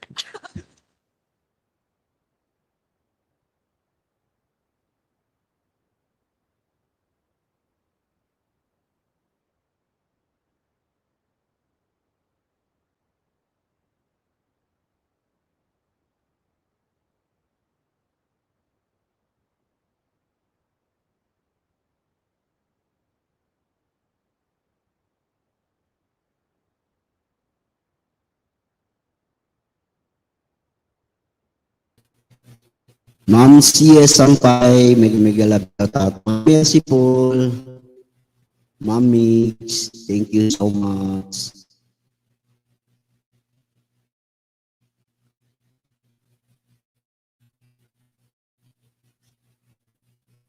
One minute suspension.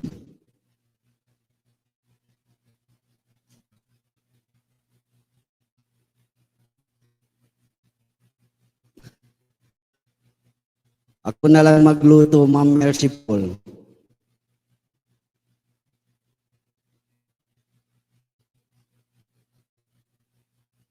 Grabe si virus.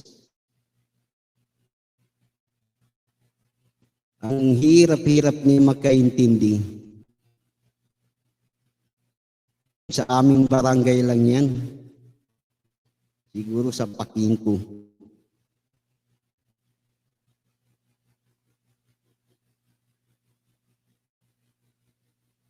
Hello, Tony Boy TV, mega love shout out. Thank you for coming, shout out, Tony Boy.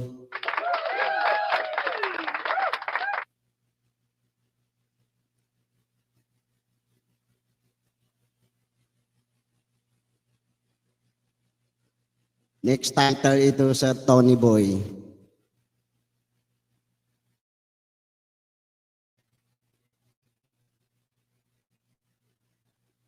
Five minutes pala ang kuwan.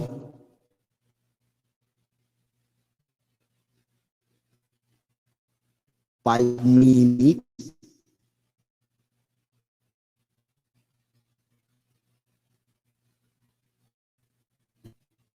Ang galing ni Ma'am Merciful. Ang galing niya magluto.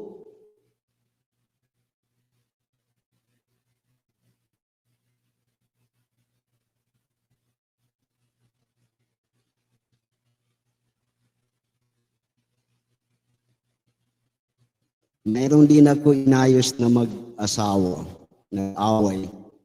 Tapos yung babae, ang hirap-hirap niya magkaintindi. Sabi ko, para ka ng Amerikano.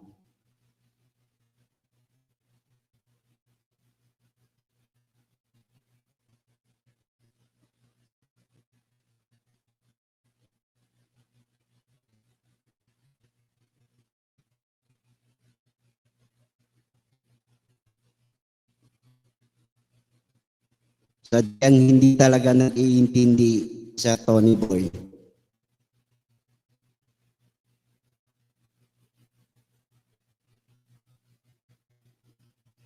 Tag ng suspension nila 5 minutes.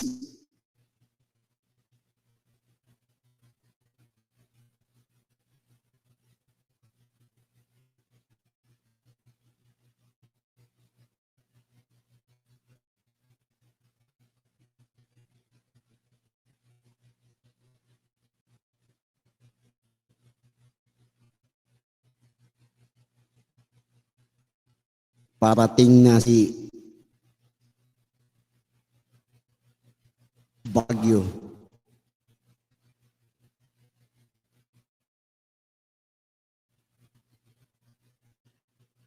Umanda na ang area ni Kuting. Tinitira ng Bagyo. Ilocos Norte.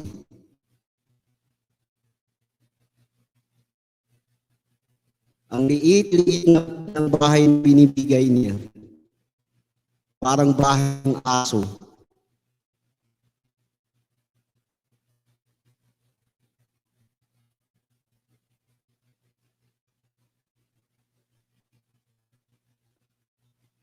Natatawa ko sa hearing ko.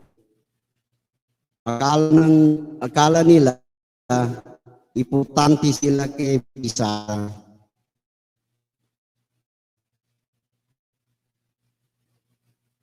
Ang daming naghahanap ni Pisara. Siya ba naghahawak ng budget?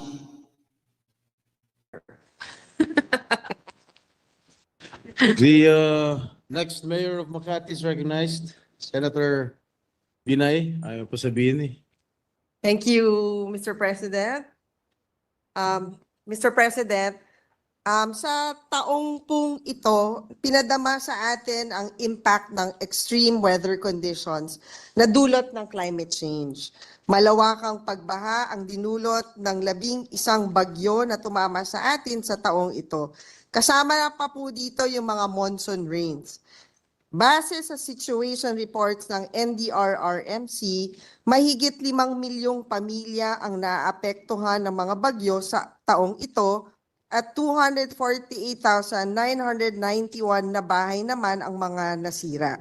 Umaabot po sa 14 billion ang damage sa ating agrikultura at halos 17 billion sa infrastructure.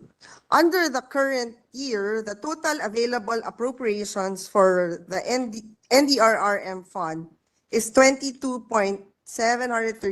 billion. Of the amount, 82% or 18.814 billion ang na-release na. As of September, 3.921 billion na lang ang nasa DPM.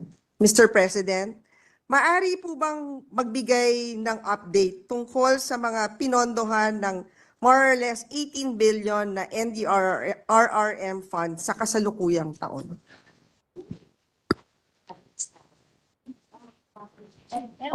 Can we have a minute suspension while we get the pertinent figures?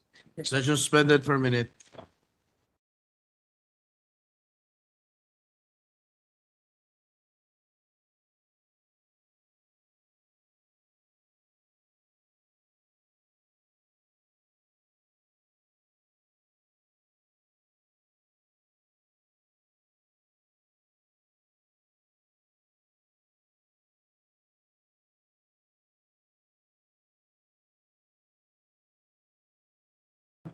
Mr. President, pwede natin isa-isahin, pero pwede din tayo magbigay ng examples, tapos may we submit the rest for the perusal of our next mayor in Makati. Yes, Mr. President. Sa DSWD, to cover the replenishment of fiscal year 2024 quick response, nasa 875 million. Tapos, so merong replenishment category. Tapos, meron din to cover the funding requirements for the implementation of various calamity-related projects in the province of Cagayan, Typhoon Egay, which were damaged in 2023, 408 million. Rehabilitation, tapos meron naman sa Typhoon Paeng, unrest of Mayon Volcano, in April 1, 2024, nag-release ng 1.3 billion. Tapos meron din sa Typhoon Dodong naman sa Tarlac, 861 million. I'm just picking certain areas. Oriental Mindoro, affected by low pressure area, 458 million, and so on and so forth. This is actually Mr. President, about 19 pages long. So may we submit, or if there's a particular area that our colleague from Makati would like to verify, we can do that too. Mr. President, we're okay po na bigyan na lang po tayo ng kopya. But Mr. President, lumalabas po na meron pa pala tayong ginagastusan during the previous years under this fund. May, 2 years 2 years prior prior. kasi yung continuing appropriations rin Yeah. So do you have a data for this year's calamity lang? for this year Magkano alone. yung nagamit out of the 18 billion? Mm. And siguro, Mr. President, baka meron kayong updated amount? Kasi ito as of September. Meron na ho ba kayo as of October? And what is the amount as of October? Actually, Mr. President, mahirap lang himay-himayin ngayon, no? Kasi magkakasama lahat dun sa figure na 18 billion. But we can submit that, or we can go to the next questions if Or- there is. Kahit a percentage lang siguro out of the 18 billion, how much has been spent? May we ask for a minute suspension, Mr. President? Session suspended for a minute.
Nang aamoy na panalo na tayo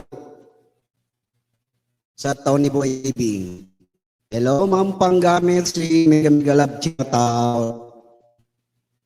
Thank you po.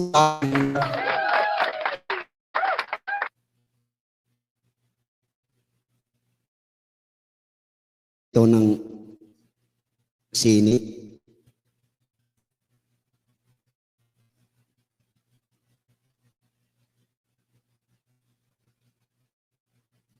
Nagtatago sila.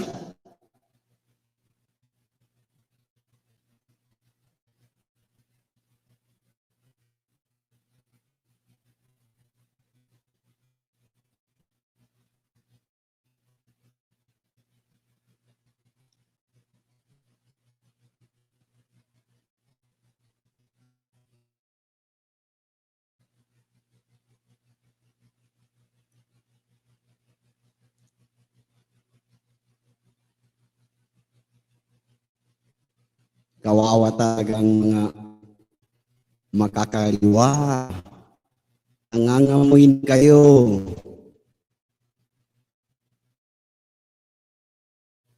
Ngayon pala tinatago si Juan. Ito na. Thank you so much, guys. Or For this year's calamity, kasi yung dun sa nabanggit initially 18 billion ba yon? 18 billion, no? yes. So sa 18 billion, parang around 2 billion is continuing appropriation. So we're assuming that's from past years' calamities. Pero yung 15 billion, yun yung for this year lang. the quick response. So nagastos dun sa 18 billion, 15 billion for this year. 14 billion for 15 ay, billion 15 billion for for this year. So for Christine and Leon, yung bagong bagyo, meron na hubang nakuha from this fund? Yes, pero yung QR, Anong Q? quick response ka. Meron nang nakuha, pero puro QRF or quick response fund. And So, I guess augmentation ho to sa QRF. Magkano ho yung naging augmentation? And siguro, Mr. President, magkano ho ba yung QRF fund for next year? mga 2 billion. That's 1 billion. Not 8.2 sa Around 3 billion, Mr. President, kasi 2 billion coming from DSWD, kasi nga yun yung agarang Yes. pagtulong, at about 1 billion from DPWH for the immediate Yeah. repairs of roads and bridges. Okay. So out of the 15 billion, how much was for QRF? Lahat, yung 15 billion, lahat yun quick response. So, mga 11 billion ang galing dun sa replenishment nung... Okay. So, Mr. President, wala ho tayo for yung recovery portion. Kasi 'di ba meron naman talaga mga programa na hindi kumbaga kailangan ng quick response fund but more of a long-term solution dun sa problema. For example, yung pagbaha or yung mga nasirang wala pa yung like kalsada or tulay. Hindi naman ho ata kinukuha sa QRF. OCD.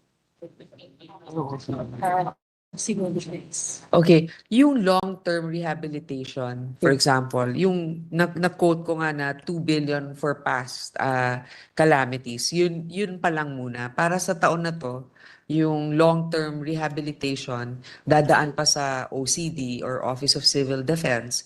So makikita pa natin yun reflected dun sa continuing siguro for the coming years. Kung may continuing funds for that. But siguro, Mr. President, based on experience, lagi ho bang kulang itong NDRRM fund? Kasi for Diba ang program? the past years, lagi ho ang nasa NEP ay 31 billion, pero binababa ho, pagdating sa General Appropriations Bill, nagiging 21.5 billion na lamang siya. And halos 5 years na po na napako siya sa 20 billion. Siguro, ano ho ba yung naging basihan for the 31 billion under the NEP? Sa ngayon, 39. Always 39. As na ba? ano, 21 per month. Yeah. Net, ano, 31 ang net for one. NDRRM. For this coming year, 31 billion. Palaging 31 billion yung sa NEP natin. Yeah. Kasi ngayon, parang 200 million na lang yung natitira Yeah. for this year. Yes, Mr. President, 31 billion yung NEP, pero based on, well, 5 years na po, napapako na siya sa 20 billion pagdating sa General Appropriations Bill. Tama po ba? Tama. Yes. Mga 20, oh. And sapat na ho ba yung 21 billion? Pwede naman dagdagan.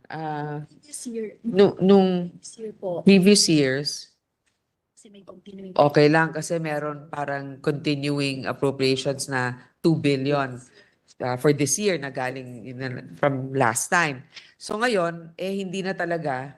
200 na lang yung natitira. So kailangan, So for this year, wala nang continuing 200 million na lang. 200 million So na lang. kailangan natin dagdagan at least. Kung dati ang continuing may 2 billion, siguro at least additional 2 billion dun sa traditionally na ilalagay natin sa GAA. And Mr. President, siguro it's also safe to assume dahil itong bagyong Christine na talagang ang laki nung pinsala na nagawa niya, hindi ito na program sa budget kasi nga nangyari just a month ago, di ba?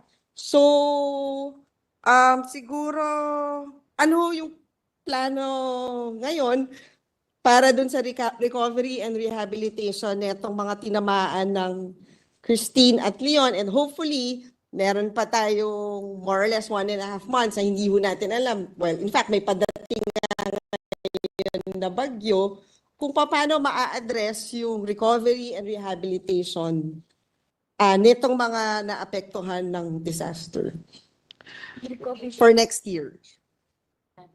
Charge next year's budget. Yung recovery and rehabilitation can be charged to next year's NDRM budget. Pero siguro I also share the concern of my colleague na because nga as opposed to past years, this year ang carry over na lang about 200 million, baka kailangan natin dagdagan ang budget ng NDRM compared to what was given in the past. Kasi nga, as you mentioned, Mr. President, hindi taken into account while the budget was being drafted, recent scale of devastation that was experienced recently. And siguro, Mr. President, type. iba yung NDRRM fund, bahagi din neto yung pre-disaster activities. Kasama ba dito yung pag-procure ng mga equipments? For example, yung mga helicopters na multi-use na kayang mag-rescue yung mga nandun sa ibabaw ng mga bubong ng bahay nila na alam natin, for example, yung ating minority floor leader sa Marikina, parang ilang beses na nangyayari sa kanila. Kasama ba yun dun sa ginagastusan as part of the pre-disaster activities ng NDRRM fund? Usually pag mga ganon, kasama na yun sa regular budget kasi maybe that's lodged, I'm just assuming it's probably lodged in mga AFP or the Coast Guard or even the PNP or Office of Civil Defense kasi yun nga, pagdating na sa mga helicopter, may mga ibang specified requirements that it also can be used in other operations. So para makatipid, hindi lang naman NDRRM, pwede rin for national security purposes. Yeah, parang ano siya, Mr. President, siguro mas maganda yung pag-procure natin ng equipments under ng DND, yung multi-use na, yung pwede siya for defense, pwede siya for rescue efforts. May ganun ho bang, kumbagang multi-use pagbili dun sa mga equipments I think for next year? meron naman, I think, kasi pagdating naman sa mga AFP, ginagamit din naman natin or yung o kaya ng Coast Guard, yung mga gamit nila pag nagkakaroon ng emergency, lalo na yung sa mga baha, nagkakaroon ng search and rescue operations, tumutulong naman din yung Office of Civil Defense. So, meron talagang multi-use factor. Pwede rin mag-donate siguro yung mga malalaking syudad para sa search para sa mga equipment na gano'n. Yeah, yun lang siguro, Mr. President, na alam naman po natin na yung problema ng climate change, kumbaga, palala yung problema natin sa disaster. And siguro at the proper time, our chairperson would find additional funding pagdating dito sa disaster preparedness. And pagdating din ho sa recovery and rehabilitation, lalong-lalo na ng mga naapektuhan ho ng bagyong Christine. Yun lang po, Mr. President. Thank you. Thank you, Mr. President. I would like to thank our colleague from the city of Makati. We look forward to her leadership, even outside the Senate. But I would also like to manifest my agreement that we also have to put some contingency funding for the NDRRMM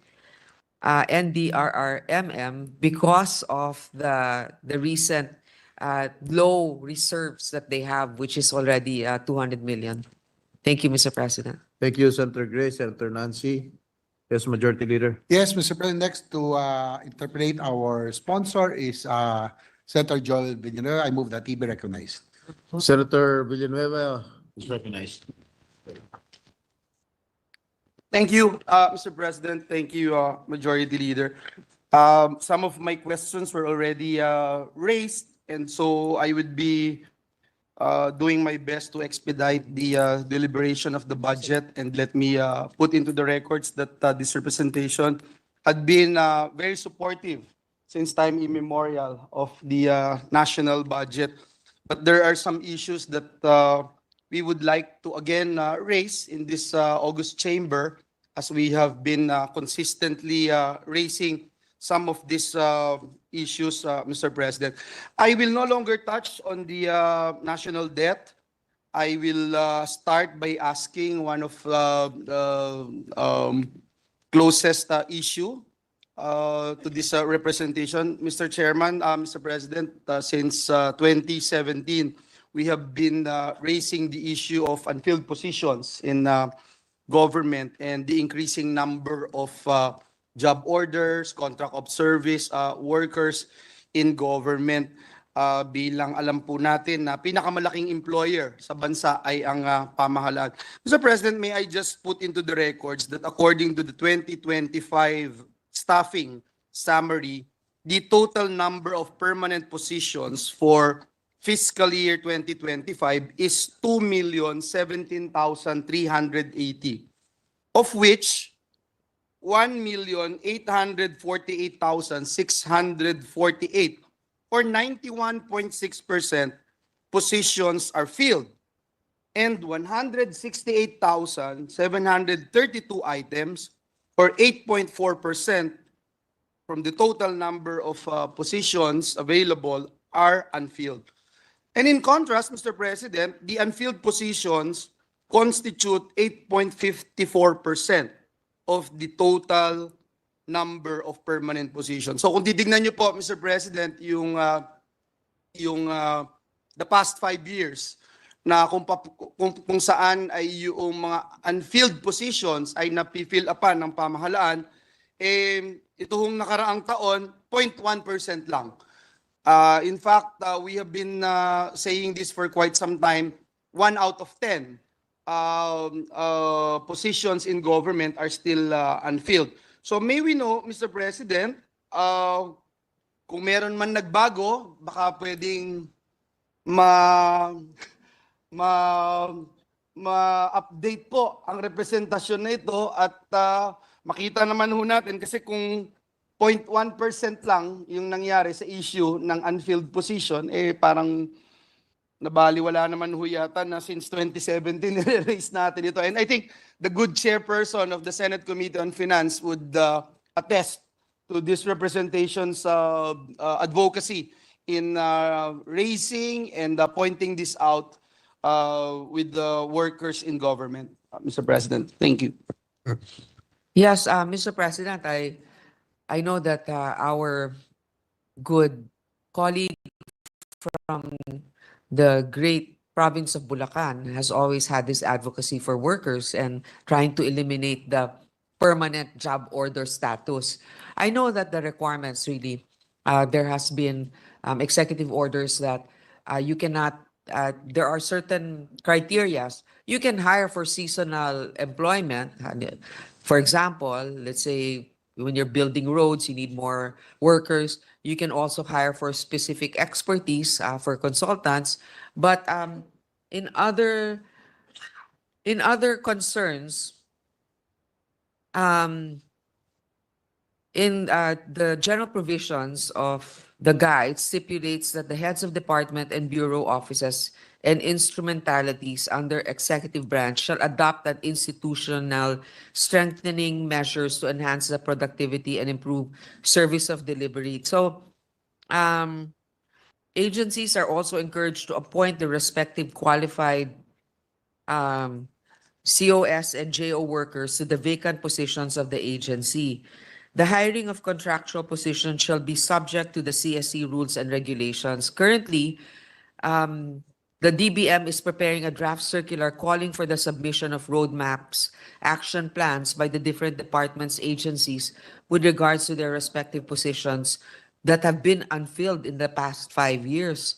To clarify, those positions that have been vacant for the past 5 years will not be automatically abolished. Instead, said circular to be issued will stipulate the procedural guidelines on how its implementation, which will include, among others, the review to be conducted by departments, agencies of their organizational structure and existing positions in order for them to determine the necessary modifications to be included in their respective roadmaps. So agencies that fail to submit the roadmap, action plan, and report prescribed deadline will be subject to a mandatory position audit. Anong deadline ito?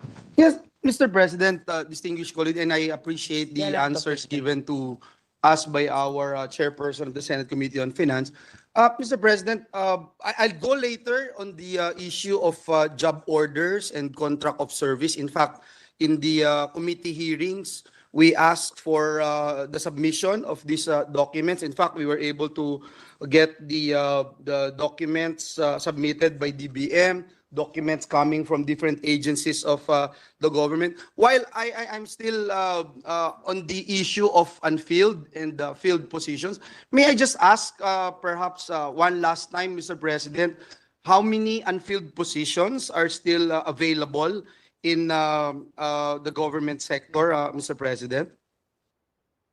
To date, probably the latest figures that we have, do we still have 168,000? Yes, So 168. 168,732 items, still the figures that we are looking at. Thank you, Mr. President, distinguished colleague. Mr. President, let me also find out the status requests of various agencies for reorganization and reclassification of positions. I'd like to raise this question because even during the time, Mr. President, that I was at the helm of Technical Education Skills Development Authority, we have had several instances that a government employee has been contract of service or job order for 8 years, Mr. President, 9 years, or even 10 years, Mr. President. We asked the different agencies of the government, and later on I would show a slide that talks about as to how many job orders and contract of service we have, Mr. President. Perhaps we can show the data right now, because looking at the figures, Mr. President, distinguished colleague, it has been perennially increasing, Mr. President. Unfortunately, despite the fact that almost every year, in every committee hearings, plenary deliberations, we have been raising this particular issue. For example, in 2021, from 449,000 job orders, naging 493,000 noong 2022. Noong 2023, naging 586,551. At ngayon pong taon, lumobo na po ng 676,893. Now, if you look at the contract of service, ganun din po, Mr. President. From 132,000 in 2021 to 148,000 the year after, 2023, 246,000. And ngayon nga po, 262,878. Mr. President, the records will bail me out. When I started this advocacy, Mr. President, it was only 500,000 total number of job orders and contract of service. Now it's 939,771. In this very august chamber, in this Senate, Mr. President, we passed the ending endo bill, and we still have Senator Recto, now our Secretary of the Department of Finance. We worked double time in passing this ending endo bill. And unfortunately, this representation who principally authored and sponsored the measure just found out in an ABS-CBN ticker that it was vetoed by the President, Mr. President. And every time we talk about ending endo in the private sector, the private companies would always tell us that the number one violator of endo or yung ending contract is the national government. So how can we encourage the private sector to follow suit if you're looking at the numbers and numbers don't lie? Again, from 653,000 in 2020, lumobo na po ito to 939,771. So again, Your Honor, Mr. President, my question is, what is now the status of the request of various agencies for reorganization and reclassification of positions? Because I'm fully aware, Mr. President, even during my time, Mr. President, yung item po for a lawyer in TESDA is not anymore commensurate to a lawyer who would actually apply for that particular position. So we're aware of that, Mr. President, and I'm just here to help out the different agencies of the government and to at least, Mr. President, again, I sound like a broken record, do something about this worsening problem of endo in the government sector. Thank you. Mr. President, I share the concern of our colleague from Bulacan. In fact, the LGUs of the highest number of job order workers. Now, a lot of it kasi, also political consideration. I mean, this is the truth. You want to give people jobs, so, but then they don't fulfill the plantilla requirement, and also maybe the local government does not have that much in reserves to be able to guarantee all their benefits. So they're given, in short, gumagawa sila na siguro sa sariling tupad program nila. Okay? So they're all listed as job orders. Number two, you are correct, Mr. President, that the requirements also are so difficult to fulfill. For the very high qualification expectation, sometimes the line item or the salary is not commensurate. So the right sizing bill will really help so that it will also prompt us to evaluate all of these plantilla requirements that we are sending out. And also, remember, with the Build Better More project, we are also hiring more seasonal workers and more short-term project workers. And it could have added also to the data. It's not an excuse. Whether or not it's a high or low number, we should really endeavor to make sure that there are more permanent positions if the government can afford to absorb them. Yeah. Mr. President, I will go later in that particular topic of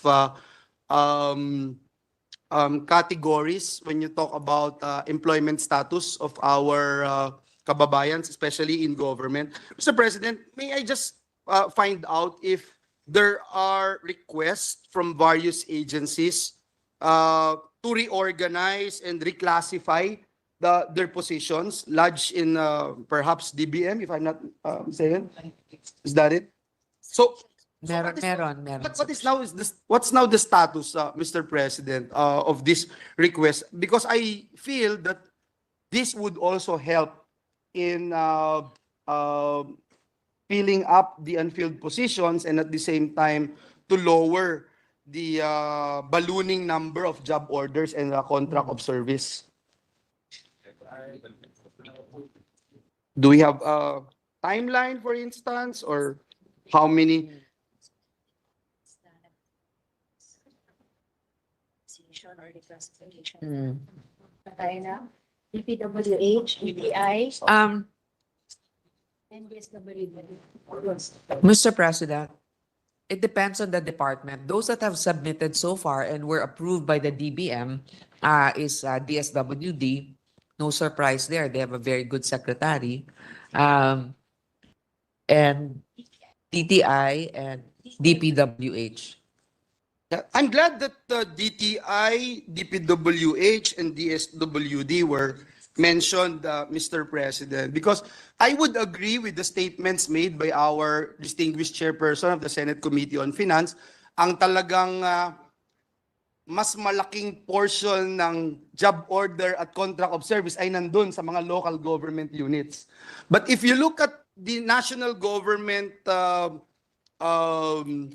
status, Mr. President, of its workers, if we can show this slide, the number of job orders and contract of service workers versus number of career or non-career personnel, makikita nyo po dito yung sa DPWH, ngayon po may 41,227 na job order at contract of service. Sa Department of Agriculture, meron pong 5,407.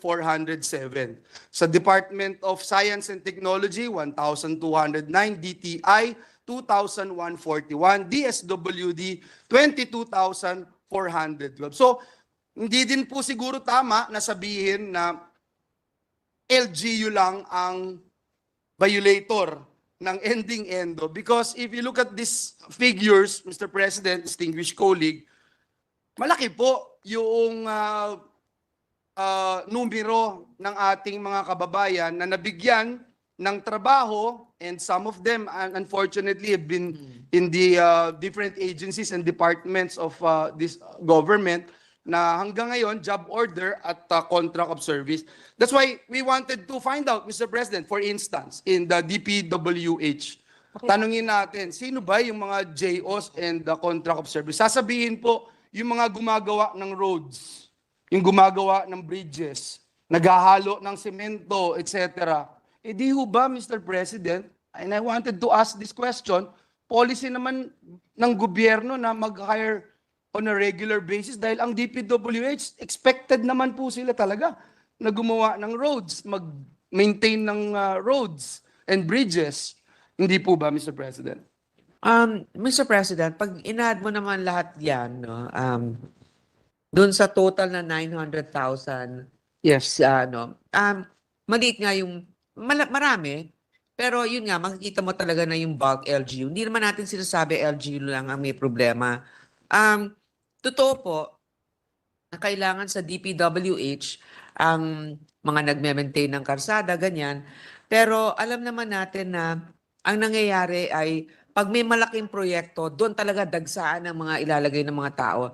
Now, you cannot hire them permanently because when you do the maintenance, it's better to hire from the local DPWH office kasi nandun na sila. Ibig na itatransport sila sa iba't ibang lugar. So it's really very limited once you already construct the infrastructure project. That's why it balloons to that much and then later on it contracts. So the total actually for those departments, it's about 72,398 of the total job orders and contract of service workers for the national government, 72,000 out of 900,000.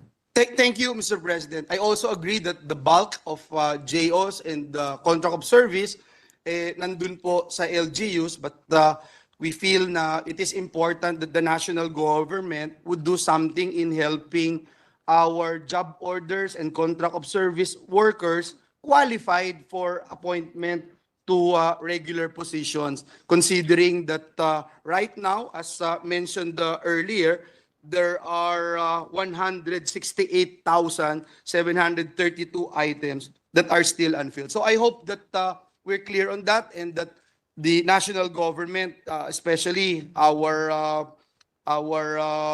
friends from the economic team would look into this if we wanted to really take this seriously as a worsening problem, Mr. President. Thank you. Kamusta? Nahanap ka? Let me go to another topic, Mr. President, and this is the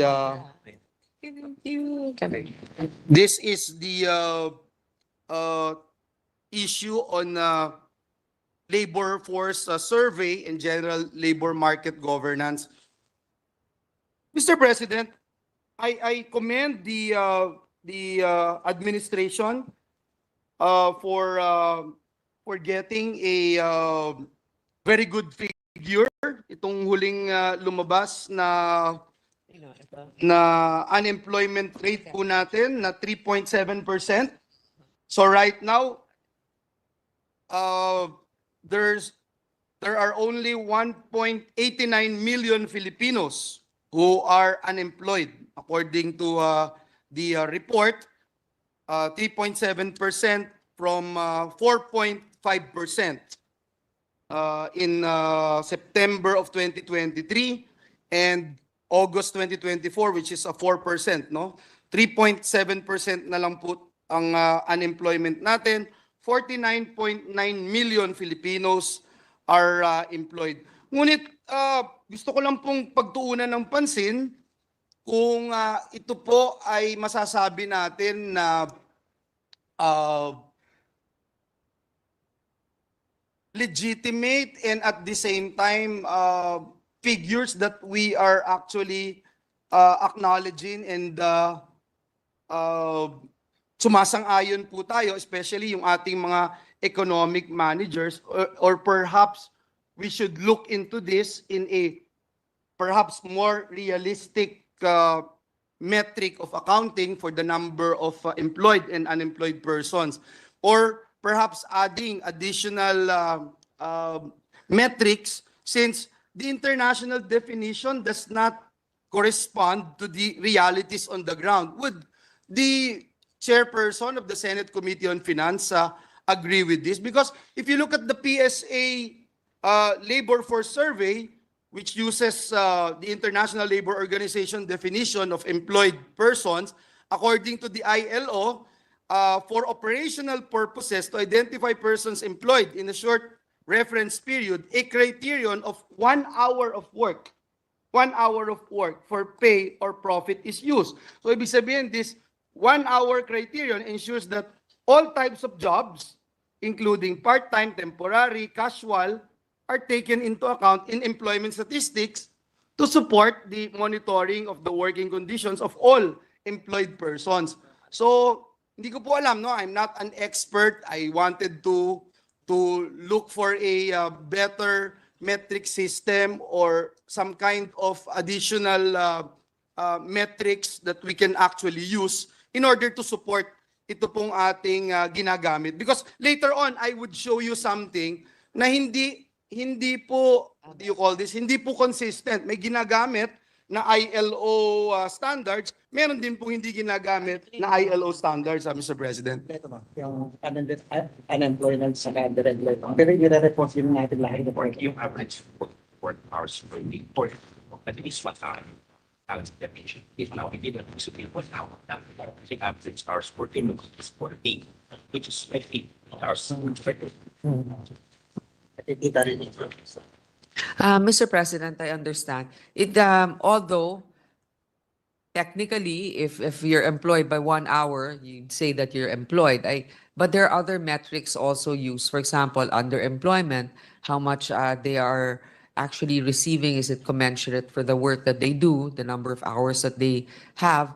And also, the majority anyway of the employed is that the 40-hour week that we have, there may be some that have or maybe a portion, I don't know exactly the percentage of 11% are actually underemployed of the given. So it could either be lesser hours, lesser pay, lesser benefits than the standard. So let me be clarified, Your Honor, Mr. President.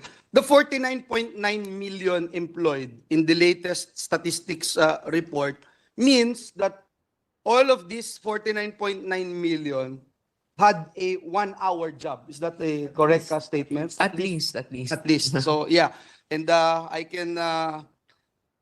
can see and hear the chairperson of the Senate Committee on Finance a bit not comfortable we're not so proud to say that yes, we have 49.9 million employed Filipinos. And now let me go to another. But Mr. President, I don't want also to be misunderstood. It may be that there are a few of them that actually have the minimum number of hours, not the usual 40 hours. But I don't think 1 million is the 1 hour. The average is still 40 hours. So you'd say that Average. it's still the average. So sabihin na natin kung ilan man yung employed, at least more than half are actually doing the number of hours that are standard. Now, baka naman meron dyan 1 hour lang nagtatrabaho pero 40 hours ang bayad. I'm just kidding. 0.08. 0.08% ang 1 hour 0.08% of the 49.9 million. of the 49.9 That's million. that's a better way of interpreting the employed. I wanted to share this data, Mr. President, distinguished colleague, because according to the ILO guidebook, which we are also following in our methodology in looking at the figures that PSA is actually using. In the guidebook for designing innovative public employment programs, there are different kinds of unemployment, no? And let me put this into the records. One, cyclical, refers to situation where the number of job seekers is more than the available jobs at the prevailing wage rate. Another is structural.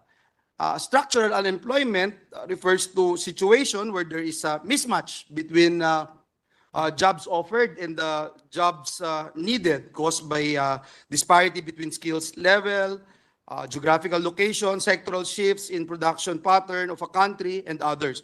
Third is frictional. Frictional unemployment, referred to as transitory unemployment.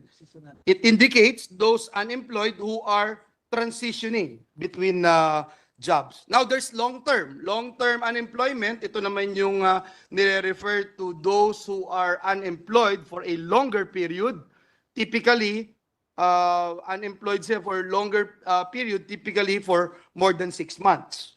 And then you have specific, refers to easily identifiable groups. Ito ba ay parte ng kababaihan, kabataan, or racial group in society that suffered disproportionally from unemployment. May we know if this is also being used by our friends from PCA when coming up with this report, Mr. President? Yes, Mr. President, according to the NEDA Secretary, there is really a report based on gender, age group, demographic, etc. If By that- industry and by region as well. So if they are using this, Mr. President, distinguished colleagues, so if we're talking about 1.89 million unemployed Filipinos, may we know the breakdown of the 1.89 million? Ilan po dito yung frictional, structural, cyclical, long-term, at specific? Or perhaps siguro kahit isa-dalawa lang po dito sa data na ito para lang po makita po natin. Kasi tinanong ko po yung katanungan na yan sapagkat naobserbahan din po natin, Ginoong Pangulo, tuwing pumasok ang bare months, halos nawawala, bumababa itong unemployment natin. Taon-taon po yan, pag pumasok na yung bare months, no? Specifically dito sa NCR. Pagdating naman po ng mga summertime doon sa mga beaches, yan, tumataas din po. No? So, seasonal po sila. And I'm asking this question so as legislators, we can find ways and means to help out ang ating pamahalaan para ma-project natin at ngayon po budget season, madala natin yung tamang pondo doon sa mga sektor na nangangailangan po nito. Yes, Mr. President, there is a data for that. I believe it will answer most of the questions of the gentleman from Bulacan, and the NEDA will be submitting that to our good colleague if he will agree that instead of reading it right now. Okay. I will wait for that, Mr. President. I don't have problems with that. Mr. President, siguro yung tanong ko na lang din, Mr. President, as main sponsor and author of Trabaho para sa Bayan Plan, I can see my good friend here from NEDA, Secretary Balisacan.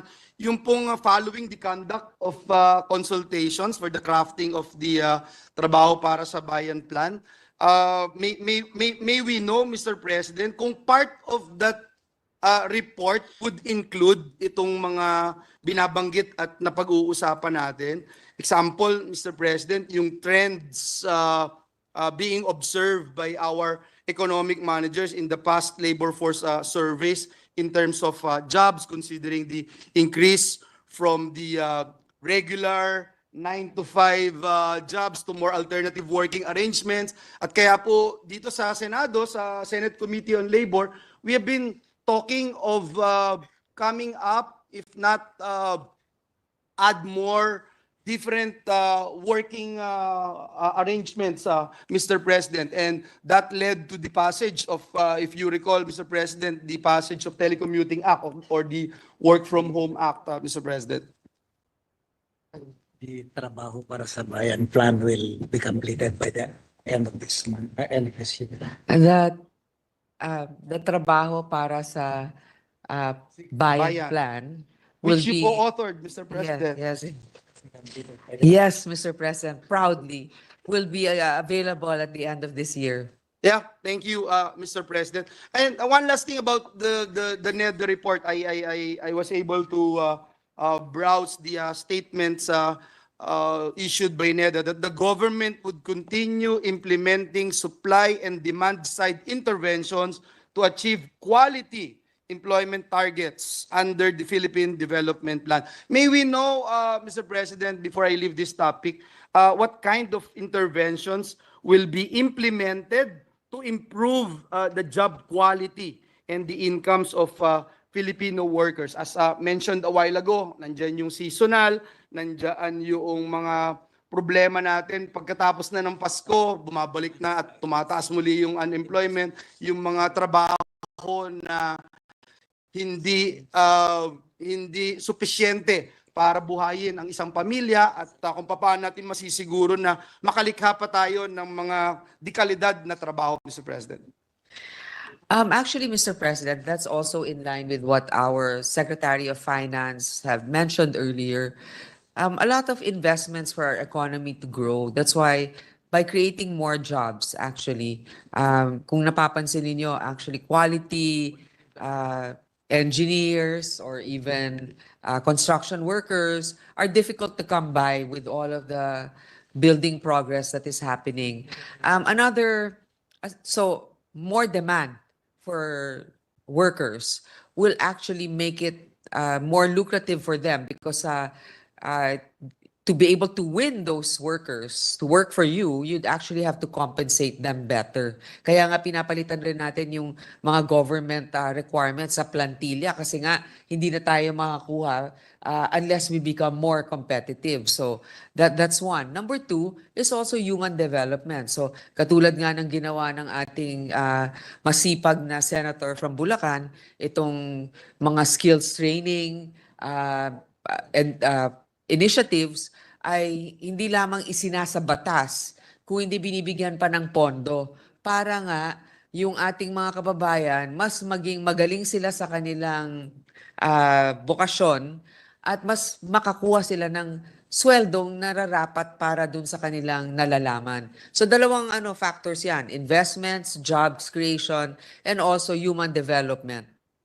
Salamat po, Ginoong Pangulo. Salamat din sa ating chairperson ng Senate Committee on Finance na nag-approve ng mga karagdagang pondo na ating inilagay doon po sa Skills Development Authority ng ating bansa. And I cannot agree more, Mr. President, na napakahalaga na tignan natin na hindi lang yung investments, kung hindi yung financial investments, kundi yung human resources investments para masiguro natin na ready din po tayo, lalo na ngayon po ay nandyan na yung artificial intelligence.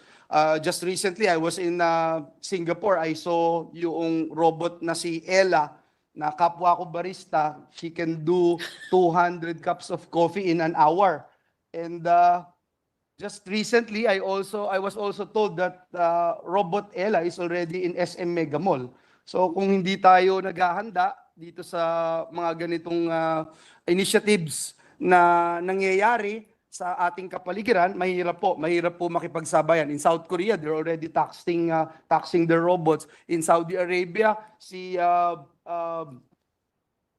what's her name? There's the first Saudi Arabian citizen robot, si Sophia, robot Sophia.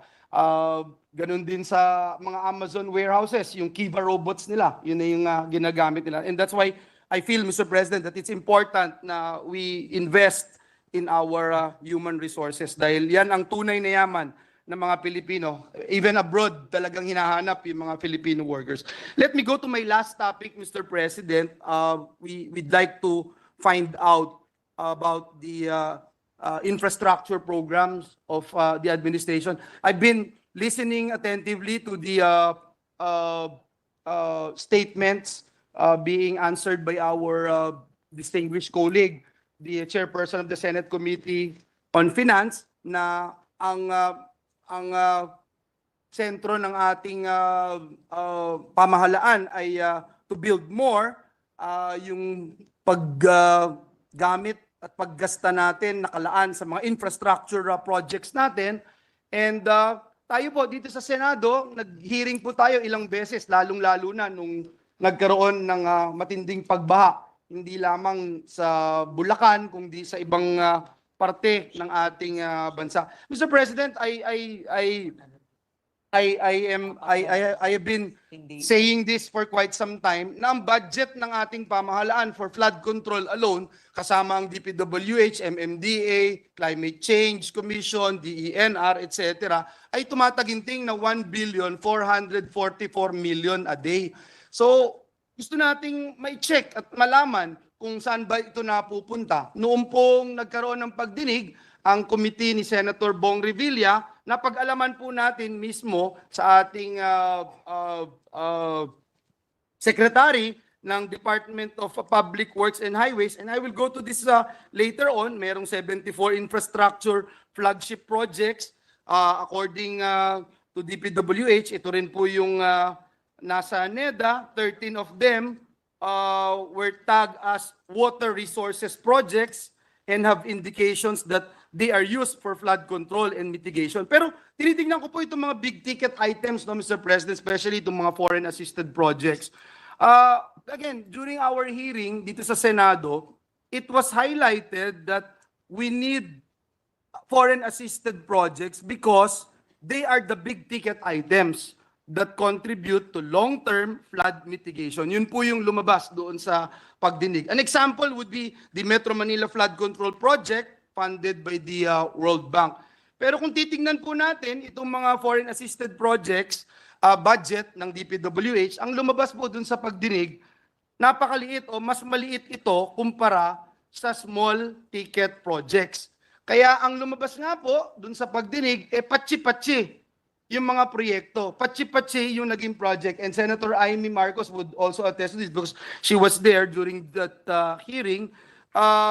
Why don't we invest, Mr. President, more in big ticket flood control projects? Kasi yun po yung lumabas nitong pagdinig, no? Lumabas po na for the past 3 years, we spent over 500 billion pesos for the flood control program, but we only allocated 25 billion for the foreign assisted programs.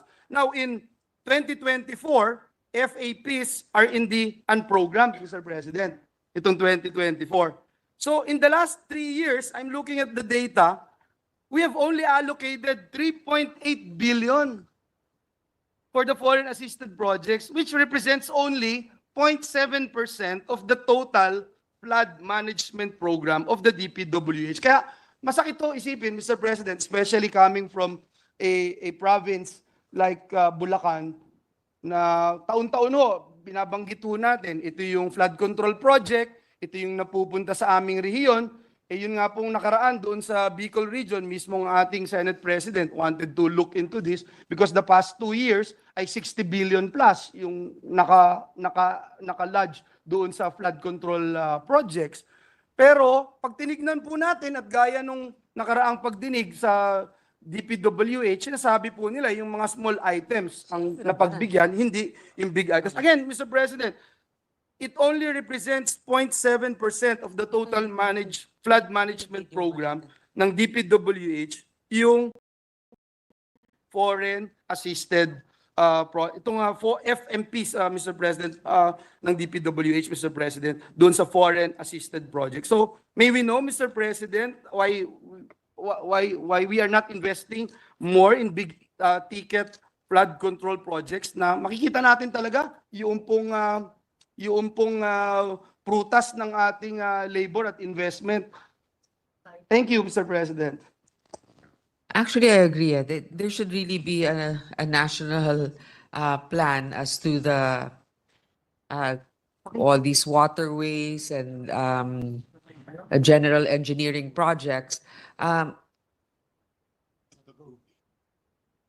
We just approved yesterday 2 major projects for the flooding control, and that's in Marikina. 57 billion. 57 billion itong sa Marikina, and Cavite 30 billion.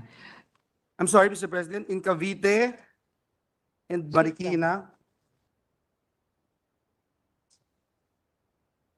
with yung Las Piñas daw wala. JICA funded. Yung Cavite, Mr. President, how much? And sa Marikina, sorry. Marikina 60 billion, 30 billion, and then in Cavite magkano? Cavite 20 billion. 20. There's an existing Okay. project, but we are adding 27 billion to address the issue of resilient. Okay, so there are existing projects in Cavite, but we're adding 27 billion more for flood mitigation. Hindi kaya magkagulo yung mga ibang It's to improve the design. to improve the design. Okay, so this is the JICA project. This is for Cavite. Now in Marikina, additional din yan. 57.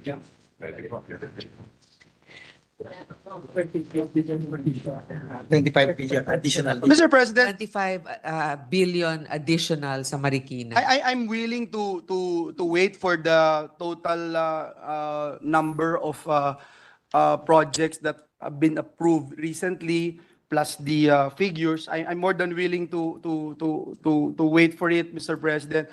My only point, Mr. President, is that if you look at this figure, Mr. President, 0.7% lang ng ginagastos natin na 1.44 billion pesos a day ang napupunta doon sa foreign assisted project na kinukonsider natin na big item projects, Mr. President. Mr. President, let me go to another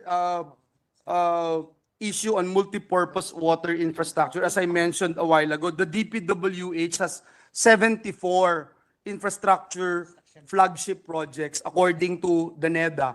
Yun po yung ni-report sa atin. Actually, Mr. President, just a correction, it's 186 flagship projects. 186. No, but these are water infrastructure. Water Yung sa structures, okay, 74. Opo.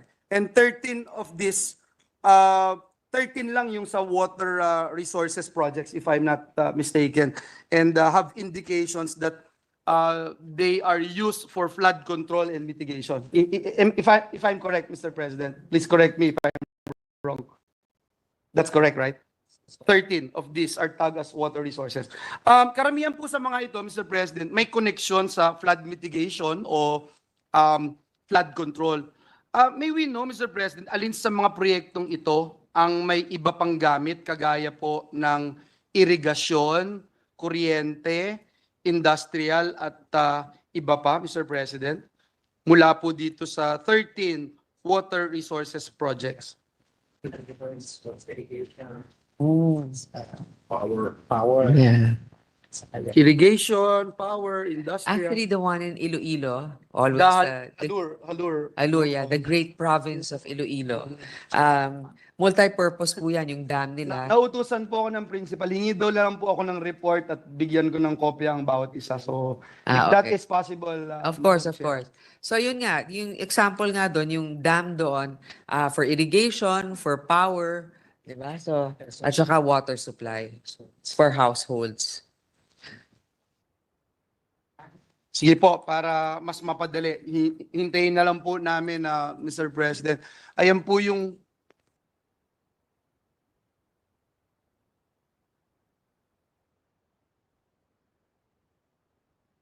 ang gusto ho sana nating malaman, Mr. President, from this list na 13, ilan po dito yung mayroong component ng may iba pang gamit gaya po ng irigasyon, kuryente, industrial at iba pa mula po dito sa 13 na ito.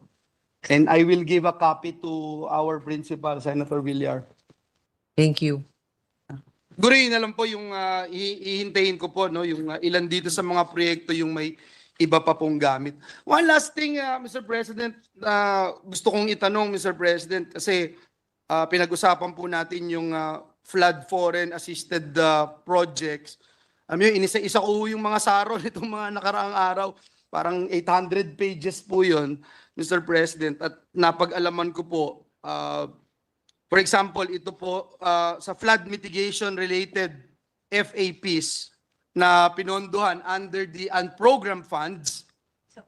Gusto natin malaman ano yung details nitong mga foreign assisted projects that have been allotted additional funds under the latest Special Allotment Release Order or SARO for DPWH. Kasi if I may show you a slide, Mr. President, ito po yung narilisan ng unprogrammed funds, no, dito sa ating mga flood foreign assisted projects. So makita po natin diyan, for example, nung June 6, yung SARO BMBA 24004246. Yan po, June 6 of 2024.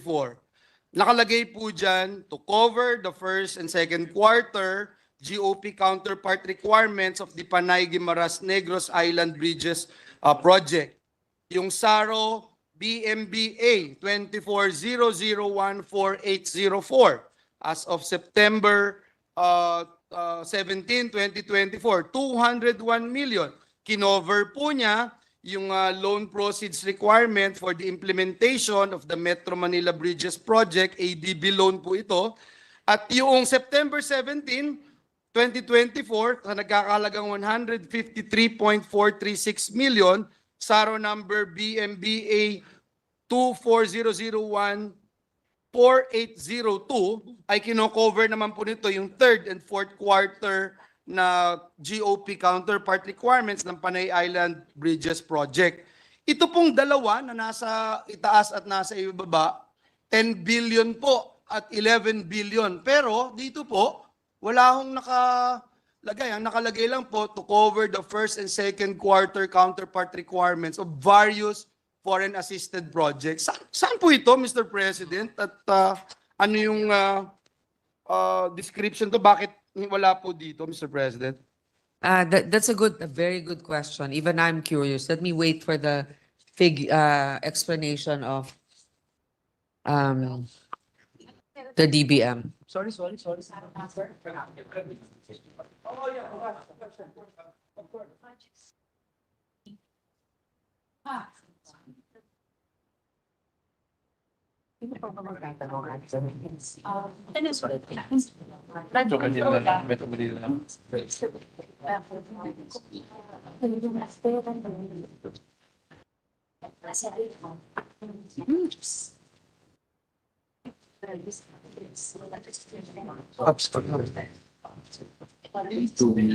Kasi lumabas na dyan. Nakuha niyo yung SARO number, di sinip niyo. Can we just submit that also to the here? Yeah, Mr. President, I don't mind na mai-submit, Mr. President, but may we just be enlightened whether or not these funds that were released under unprogrammed funds ay parte ng foreign assisted project na tumutukoy sa problema natin sa pagbaha o ito'y parte ng flood control project, Mr. President. Mr. President, what I have initially here, for example, is the Davao bypass construction package JICA PH 273. Meron din ditong Philippines-Korea project preparation, output of roads and bridges, Dalton Pass alignment, JICA. So ito lahat yung But it's not flood control, Mr. President. Um, I just wanted to ito, focus on may the flood floodway control bridges because, construction. Mr. President, the premise of this question lies on the fact that the flood control programs, the big ticket items, were placed under unprogrammed. Yun yung basis nitong question na ito, Mr. President. That's why we are wanting na to see itong breakdown, but it's okay, Mr. President. I will wait for it as a lot of our colleagues are also interested in looking for this list. And I will no longer belabor the question, Mr. President. I will just wait for the submission, Mr. President, to find out yung tinatanong natin, yung details ng tinatanong po natin. And Meron mga integrated disaster risk reduction adaptations na kasama may mga water projects, but ma'am, Yes. is it part of the 10 billion or the 11 billion? actually it's part of a bigger pie. So I think that DBM So it's has to- more than the Yeah. the figures that we are I showing. think, I don't think we are directly asking your answering your question, to be honest. And I think this is something that DBM has to clarify because the total 11 billion and 10 billion, parang hindi ko nakikita dito exactly. So I don't know if they're lumped That's together. the reason, Mr. President. Oo. That's the reason why I flash on screen the number of SARO, Mr. President. Meron ditong 11,709. Yan ba yon? Hindi eh, iba rin eh. Mhm. So, Anyway, Mr. President, we'll wait for the list, Mr. President. We're willing to wait. And again, the premise of this representation's question is based on the fact that big ticket items that were supposed to address the problem of flooding in the country were placed under unprogrammed, Mr. President. So I hope that we can do something about it kasi mahirap umuwi ng Bulacan tuwing umuulan at bumabaha. At tingin ko yung mga kababayan natin ayaw na po ng relief goods, Mr. President. Ang gusto nila talaga solusyon. sabi niyo yung exact Kaya na yan. salamat po, Mr. President. That would be my last question. And I'd like to thank our distinguished colleague, the chairperson of the Senate Committee on Finance, for patiently answering these representations questions. Maraming salamat, Ginoong Pangulo. Thank you, Mr. President. Thank you, Senator Villanueva. Thank you, Senator Grace. Majority Leader. Mr. President, next to interpolate would be Senator Amy Marcos. Senator Amy Marcos, Super Ate is recognized. I consume show. Yes, thank you very much, Mr. President, and the good chairwoman of the Finance Committee of the Senate. My first query would be that given that inflation for October was recorded at 2.3, well within the desired 2.4 target band of the BSP, rice inflation nevertheless accelerated from 5.7 to 9.6 the previous month, despite the implementation of the lower rice tariffs from 35 to 15% August 2024. So when will the NEDA board conduct its review of the rice tariff under the comprehensive tariff program for 2024 to 2028? Given that clearly the rice inflation, headline inflation continues at record pace. We're already at 15%. Ibabagsak pa natin sa zero po.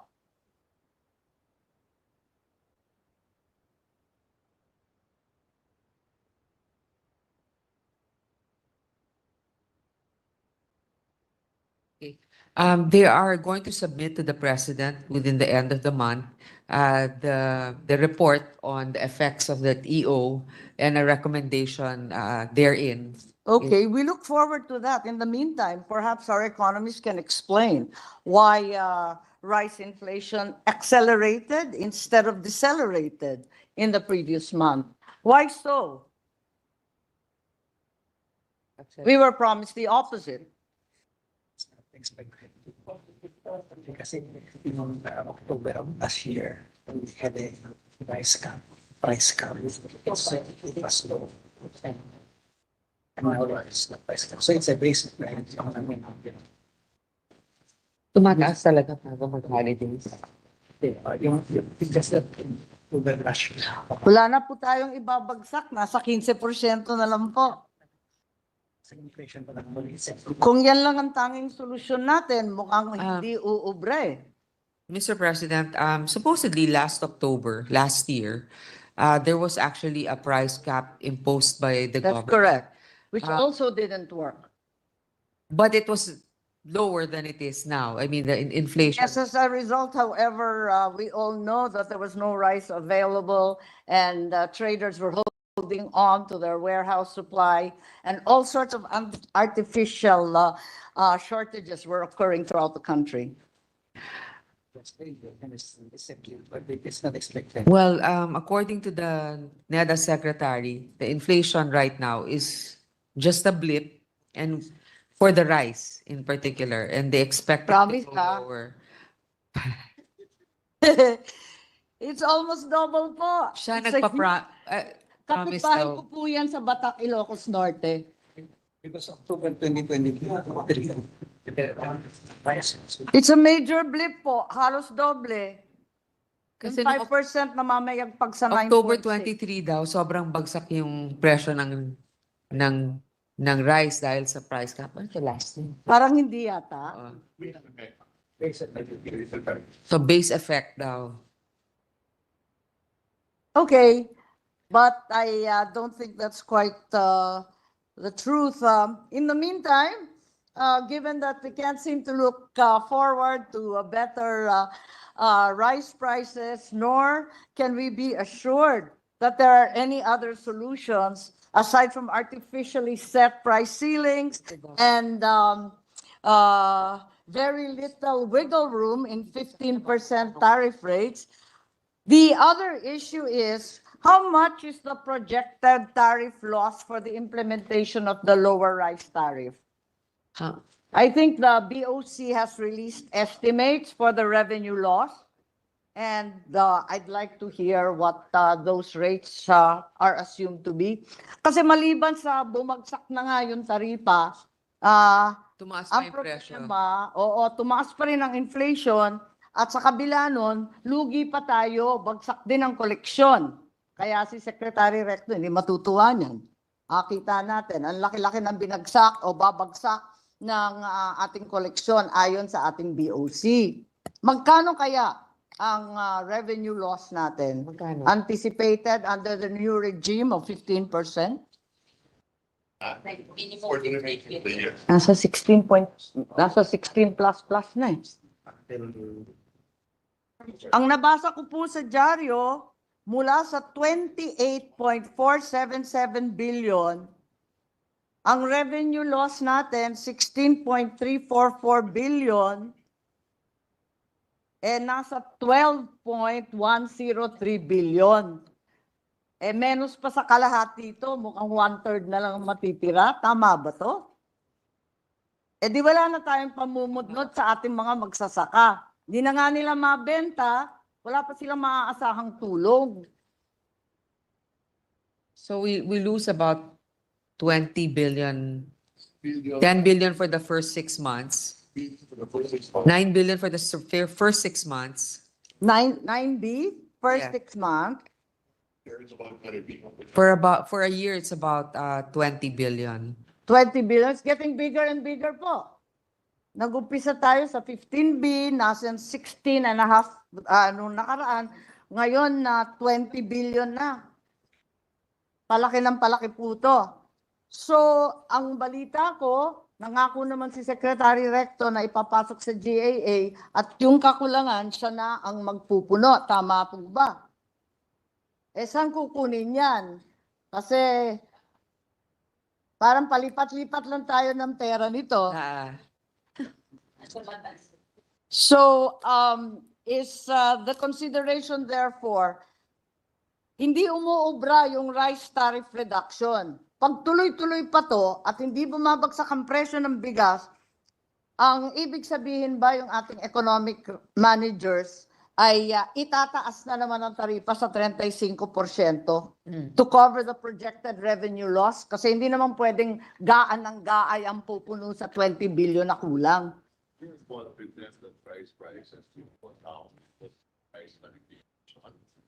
Nevertheless, part of the plan is to talk to the appraisers.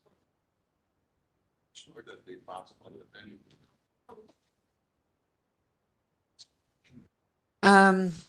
Well, I guess the major plan is really to talk to the traders to make sure that they pass on the benefits. Ang mahirap po, alam naman ng mga taga-Vietnam, taga-India, at sa kung saan-saan na nangangailangan tayo ng bigas. Kaya nagtataas din sila ng presyo. Sinasamantala tayo.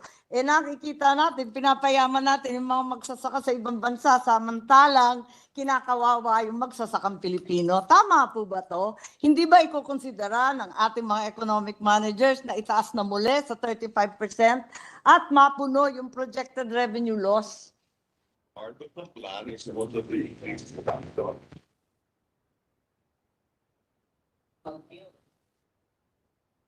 Part of the plan. Part of the plan is also to encourage and to increase more production. Parang hindi naman realidad yan. Nakita naman natin sunod-sunod ng bagyo, hindi pa tapos yung alphabet po. Marami pang letra.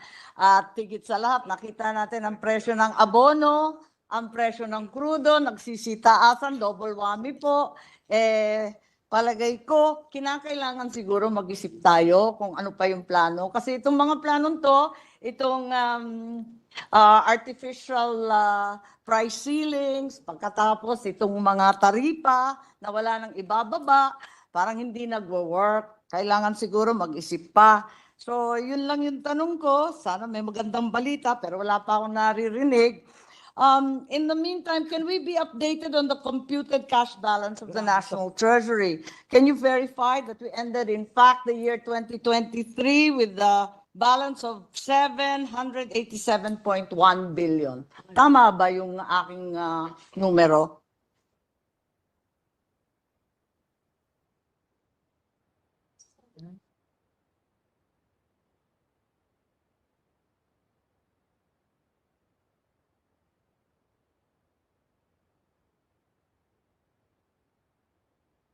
Oh, I think you're adjusting for borrowing. So are we reading the same numbers po?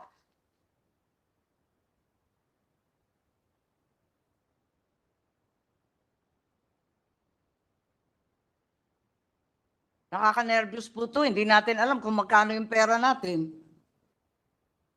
Kinakabahan ako, ba't natatagalan? Dapat simpleng-simpleng tanong yun.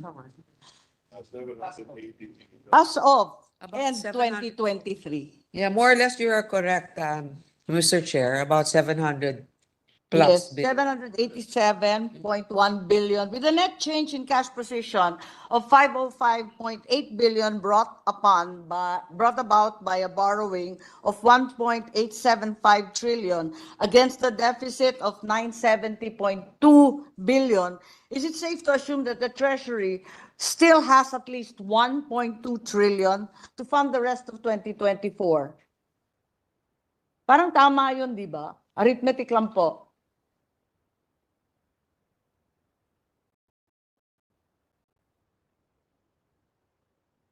So we have enough 1.2 trillion. Tama ba yung nabasa ko sa dyaryo? Press release po ninyo to. If it is a press release of Secretary Recto, it's infallible. It's ex cathedra. So in short, we can pay for our obligations for 2024, Mr. Chair. So is there already a projected cash balance for the end of this year, 2024? The projected cash balance of the National Treasury at the end of this year, since we're already right smack in the last quarter, siguro naman may projected cash balance na tayo at this point. What the previous finance secretary says in open session, we can provide you the numbers privately. Privately. So it will be an executive session or or will be provided at a later juncture. It's just projected, hindi naman siya absolute. We will have a positive cash balance. We can Okay. submit that to you, Yes, so Mr. President. that being the case, may I proceed to another concern? The Bangko Sentral of ng Pilipinas sold 24.95 tons of gold on the first quarter, the first half of this year, according to the World Gold Council. Can we be updated on the total net sales of gold for this year? Given that we have enough money to fund our expenses, did the BSP sell more gold even after the 25 tons almost in the first half?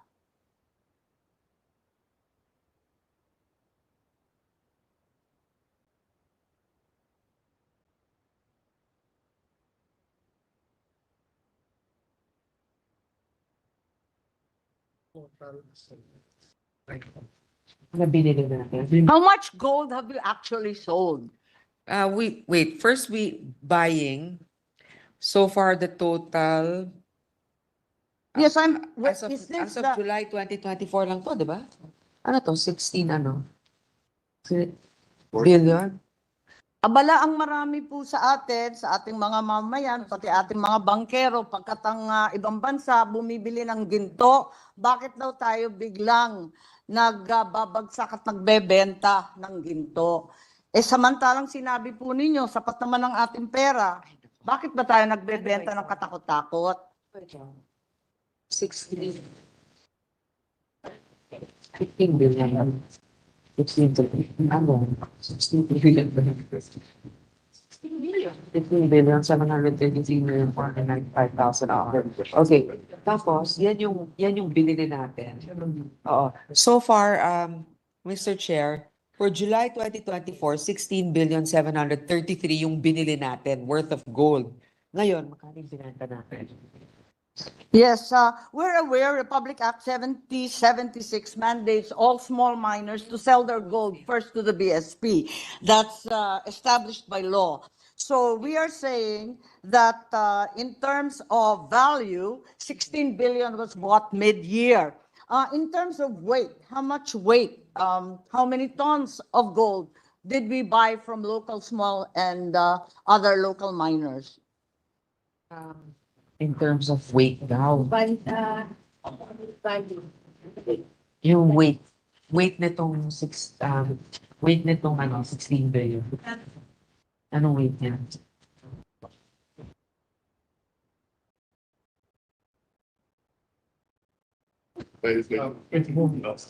Magkano ba yung price ng gold ngayon? Tapos i-divide na lang.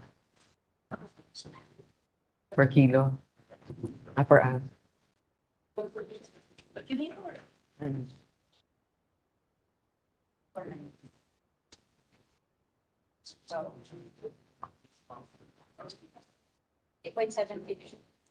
Sige po, baka naman kailangan hanapin. Total, nasagot na rin in terms of value, nasa 16 billion. Later on, you can probably tell us in terms of weight. Ano? Okay, we're computing that based on the amount released so Tama. far. Sige po, but there's also been a question about the price at which we are buying gold. Marami rin nagtatanong Ano dyan. ba yung 2,000 something per ounce? Well, that's the world rate. The US dollar rate is at 2,754. But we need to ask how much did we But how spend? much did we buy from the local miners? Can we go back to the first question? How much did we sell? What's our total net sales for this year so far? Apparently, we sold 24.95 tons of gold in the first half. Pa tayo nun? Have we been selling since? Benta? Ay, yung... Magkano yung nabenta natin? Wala. Hindi kayo binigyan. Hindi ko sure. Kaya nga eh. Napakaliit po nung ating sales. Kung tutuusin, binili lang natin 16 billion, pero yung binenta natin nasa 25 tons. Parang napakalaki naman yata. Can we be enlightened? Perhaps if you don't have the data on hand, maybe at least request that it be submitted shortly. Mr. President, it could also be a part of the reserve strategy of the central bank. So maraming ang binili na para sa reserve, but we will get a definitive answer. That would appear to be the opposite. Di ba baliktad yun? Kung nagre-reserve ka, nag-iipon ka, hindi ka nagbebenta. Can we be enlightened on the rationale Para of the makakuha ng BSP? cash reserve. Selling na its binibenta old nila. holdings. Nagbebenta para sa cash reserve. Pero kasasabi lang, meron tayong 1.2 trillion to fund the rest of 2024. Iba naman even kasi, going hindi to naman galing sa 2025. central bank yung funding natin for the GAA. Tama. So maybe it's just central bank. Because of that, the gross international reserves today is $112 billion, highest ever. And because of that, maybe one of the contributing factors is that our dollar reserve is 112 billion US dollars, which is the highest ever. Yes, but the question also arises, and it has been asked not only here in the Philippines, but elsewhere. What's the overall effect of the sale of gold on our gross international reserves? Well- Sa BSP, yung GIR natin, syempre, babagsak din yan, ano? Tumaas actually. Our dollar reserves increased. The dollar reserves increased, pero yung overall, yung gross reserve, including everything we have. Are you still in? 9% of our GIR is still in gold. Still in gold. Oo. So, yes, but this is quite a large amount. This is largest amount that we've heard in the past several years. Assuming that the gold was therefore converted to US dollars, where were the proceeds of the gold sales invested? Do we expect those assets to outperform gold, which has seen stunning prices this year? Actually, Mr. President, the reason why also part of the reserves were sold is because of the high demand and price of gold. Now, instead of holding on to it, when you also forecast that, or when you analyze that it's a high number or it's in demand, that's the time actually you also sell, but you keep a certain percentage for reserves. So the particulars of which all of your questions, Perhaps Mr. you can President, submit them. at a will be certain- submitted. Okay. We also would like to know what's the average price of the total gold sales of BSP. Is it higher than the current price of gold at 2,754.27 per troy ounce, which I believe is a record amount. So I doubt that, in fact, we sold at this exceedingly high amount.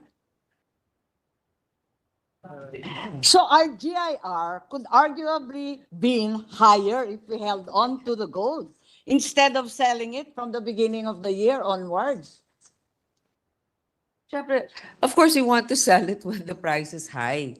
Di ba, Mr. President? But Okay, it now, would have been wiser if we had held on to it kasi pataas ng pataas, hindi yeah, po. but that's also a risk you take, di ba? Parang you also try to see your appetite for risk, di ba? You see that maybe you already have a threshold of this much.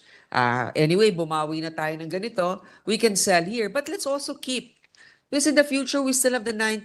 We can still sell that eventually. I mean, while we are also garnering more reserves, yung 9% na yun, ang pwede naman pag all-time high pa rin ang gold. Pero I share again, as I mentioned to our other colleagues, I share also your curiosity, and I would like to know how much the central bank sells per ounce gold and when. So we can compare to the market price. Baka naman sabihin nilang impressive 2,700 per ounce. Yun pala, at the time they sold it, it was worth so much more or so much less. So please submit that to us. Yes. And where did you and put the also- proceeds Yes. of those And perhaps also AAA bonds of Senator? most importantly, the rationale for doing so, given that so many countries are in fact in a mad rush to acquire gold. And here we are unloading our own gold. So it's a little peculiar. The timing seems to be different. I will admit, in fact, that everyone has a different investment strategy. But having said that, why are we so much against the crowd. In any case, we'll await your information and proceed to what several think tanks have advised, that a viable option would be to join the Philippines to join the BRICS alliance. Given that new members from ASEAN have already been designated as partner states. So I just wanted to hear what our economic manager's opinion is with regards to this. Is there a Philippine plan to apply following the lead of our neighbors? Not at the moment, Mr. President. At the moment, there's no proven or they don't see any benefit right now. We are already trade partners with those countries.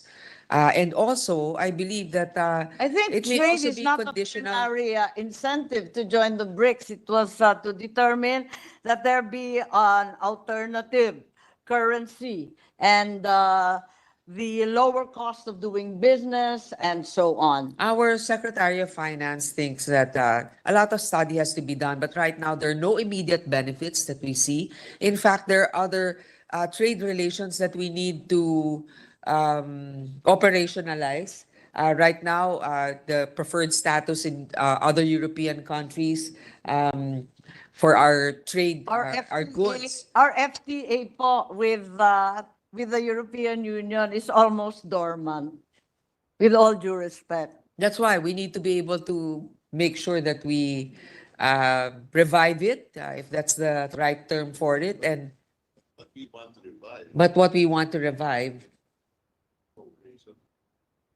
is our economic cooperation with China. Yes, my curiosity is simply, why did Indonesia, Malaysia, Thailand, and Vietnam already join as designated partner states? Are we saying that we are entirely different from them? Per country of the situation, only Malaysia and Thailand. Indonesia's kasama na per press release. Okay, I'm happy to be corrected.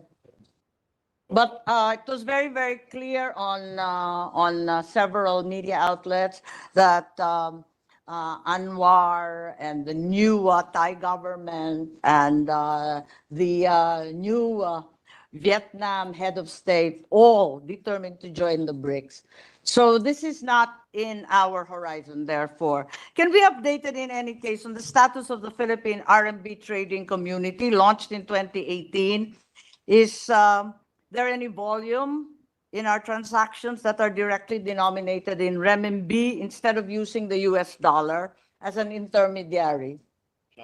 Has anything happened to the RMB clearinghouse? Just by way of information. None. So we have no yuan reserves at all. All our reserves are held in US dollars, is that correct? Are all our reserves in US dollar?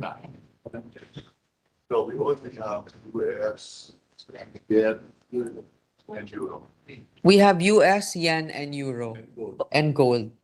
Yes, is it possible to get a breakdown? Or are we not allowed to find that out?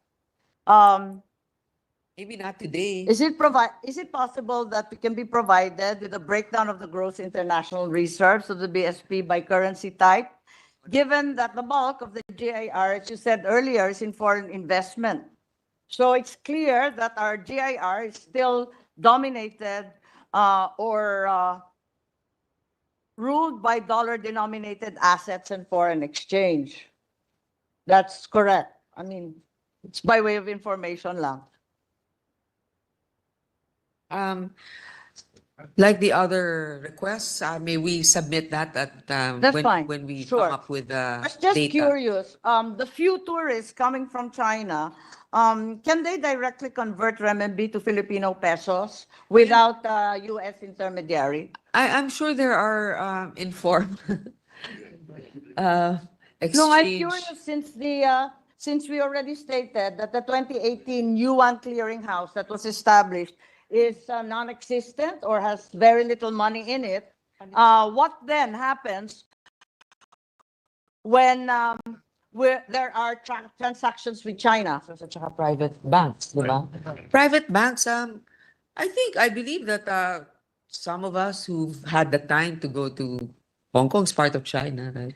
But that's Hong Kong dollars. You can get it from certain private institutions, banks, Yes. money changers. But the Yes. government itself is your question. Yes, I'm aware. What the question is, what is the volume of transactions with China directly denominated in renminbi instead of using the US dollars or as an intermediary currency? It's just curious, and tourists also, because there's great difficulty converting from one to the other. So And I you was lose wondering, sometimes in the process. Yes. You lose. the friction cost is quite high, and hence, are there any steps by the BSP in order to lower cost of doing business from BRICS countries for lower transaction and friction costs? Actually, from my understanding also, Mr. President, some of our importers that buy from China, their suppliers also prefer a certain monetary exchange of using the US dollars. Yes. But of course, as you were saying, and I get the point, Mr. President, that sometimes it's better to use the currency directly so as to lessen devaluing in the exchange process. So, Kasi namumroblema rin ako sa pagkain. Lagi ako bumabagsak sa magsasaka sa pagkain. Napakaraming pagkain nanggagaling sa China, nanggagaling sa Malaysia, sa Thailand, nasa galing sa Vietnam. Lahat ng pagkain na yan na inaasahan natin at kinakailangan natin, talagang magiging mas mura dahil sa BRICS at dahil sa renminbi at sa iba't iba pang currency. Pero kung parati tayong umaasa at kino-convert natin lagi sa US dollars, talagang mahal ang bilihin natin. Hindi na bababa kailanman. Yun lang. At saka parang sayang naman, nagtatag na tayo noong 2018 ng yuan clearinghouse, nagkaroon na tayo niyan, wala naman palang action doon. Yun lang. Dakilang Ilocana lang. At nais ko lang magkaroon ng mas murang presyo para sa ating bilihin. thank you. No, I understand the concern of our colleague from the great province also of Ilocos, who is also doing the job now of the minority. Thank you. I think I'm doing the job of the Senate po, with all due respect. Okay, I mean, you are doing the job of the Senate, particularly the advocacies of the minority. It's not the advocacy of the minority. I, in fact, represent the rural constituency, and food and agriculture are primary concerns. Okay, then point taken. But I also know the end goal of the minority. I'm not a member of the minority. I voted for the Senate President. Yeah, no, that's why. No, I'm Thanks. just talking to the Mr. President. I'm talking to the minority leader who I'm sure appreciates the discussion right now. So therefore, now that I've been assigned to the majority despite the minority, despite having voted alternately, I do think they need some help, given that there's only two of them at this point. Nevertheless, I will be grateful if we are provided with a breakdown of the gross international reserves of the BSP by currency type, as stated earlier, given that it's in foreign investments, and also earlier, as stated, some information on the buy and sale of gold. So, kung maibigay sa atin yan, malaking bagay, pati yung mga cash position na hinihingi natin dati. At yun lang po, kung mabigay din yung kopya, kasi may sinabi kanina si Secretary Balisacan tungkol sa ibibigay hinggil sa taripa na 15% na kung pwedeng i-share lang yon sa amin para makita namin kung saan tayo patungo. Sige. Maraming salamat po. Yun lang. Thank you, Mr. President. We will submit to the gentle lady from Ilocos all of her queries that we unfortunately are not our resource persons weren't prepared to submit today. I just would like to remind our colleagues that we are only up to 6 o'clock in the evening because we have an activity at 6 o'clock.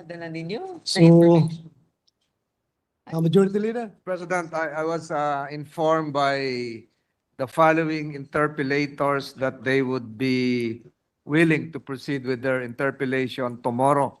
Namely, Senators Alan Peter Cayetano, the Majority Leader, and the current presiding officer. Yes. So, and the Minority Leader, of course. So, 1 minute suspension. 1 minute suspension. Hindi, inaway ko. Inaway ko na eh.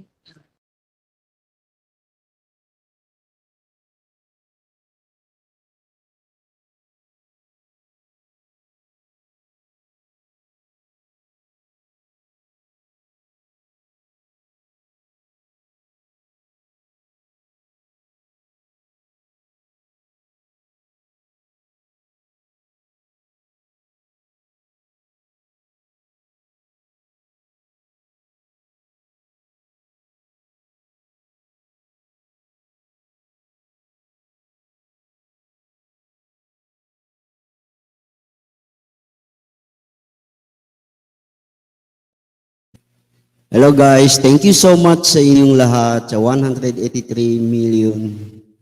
Thank you so much sa inyong lahat. Banateros, brothers, thank you so much. Ma'am Teresita, thank you so much sa inyong lahat, sa ating mga kaibigan.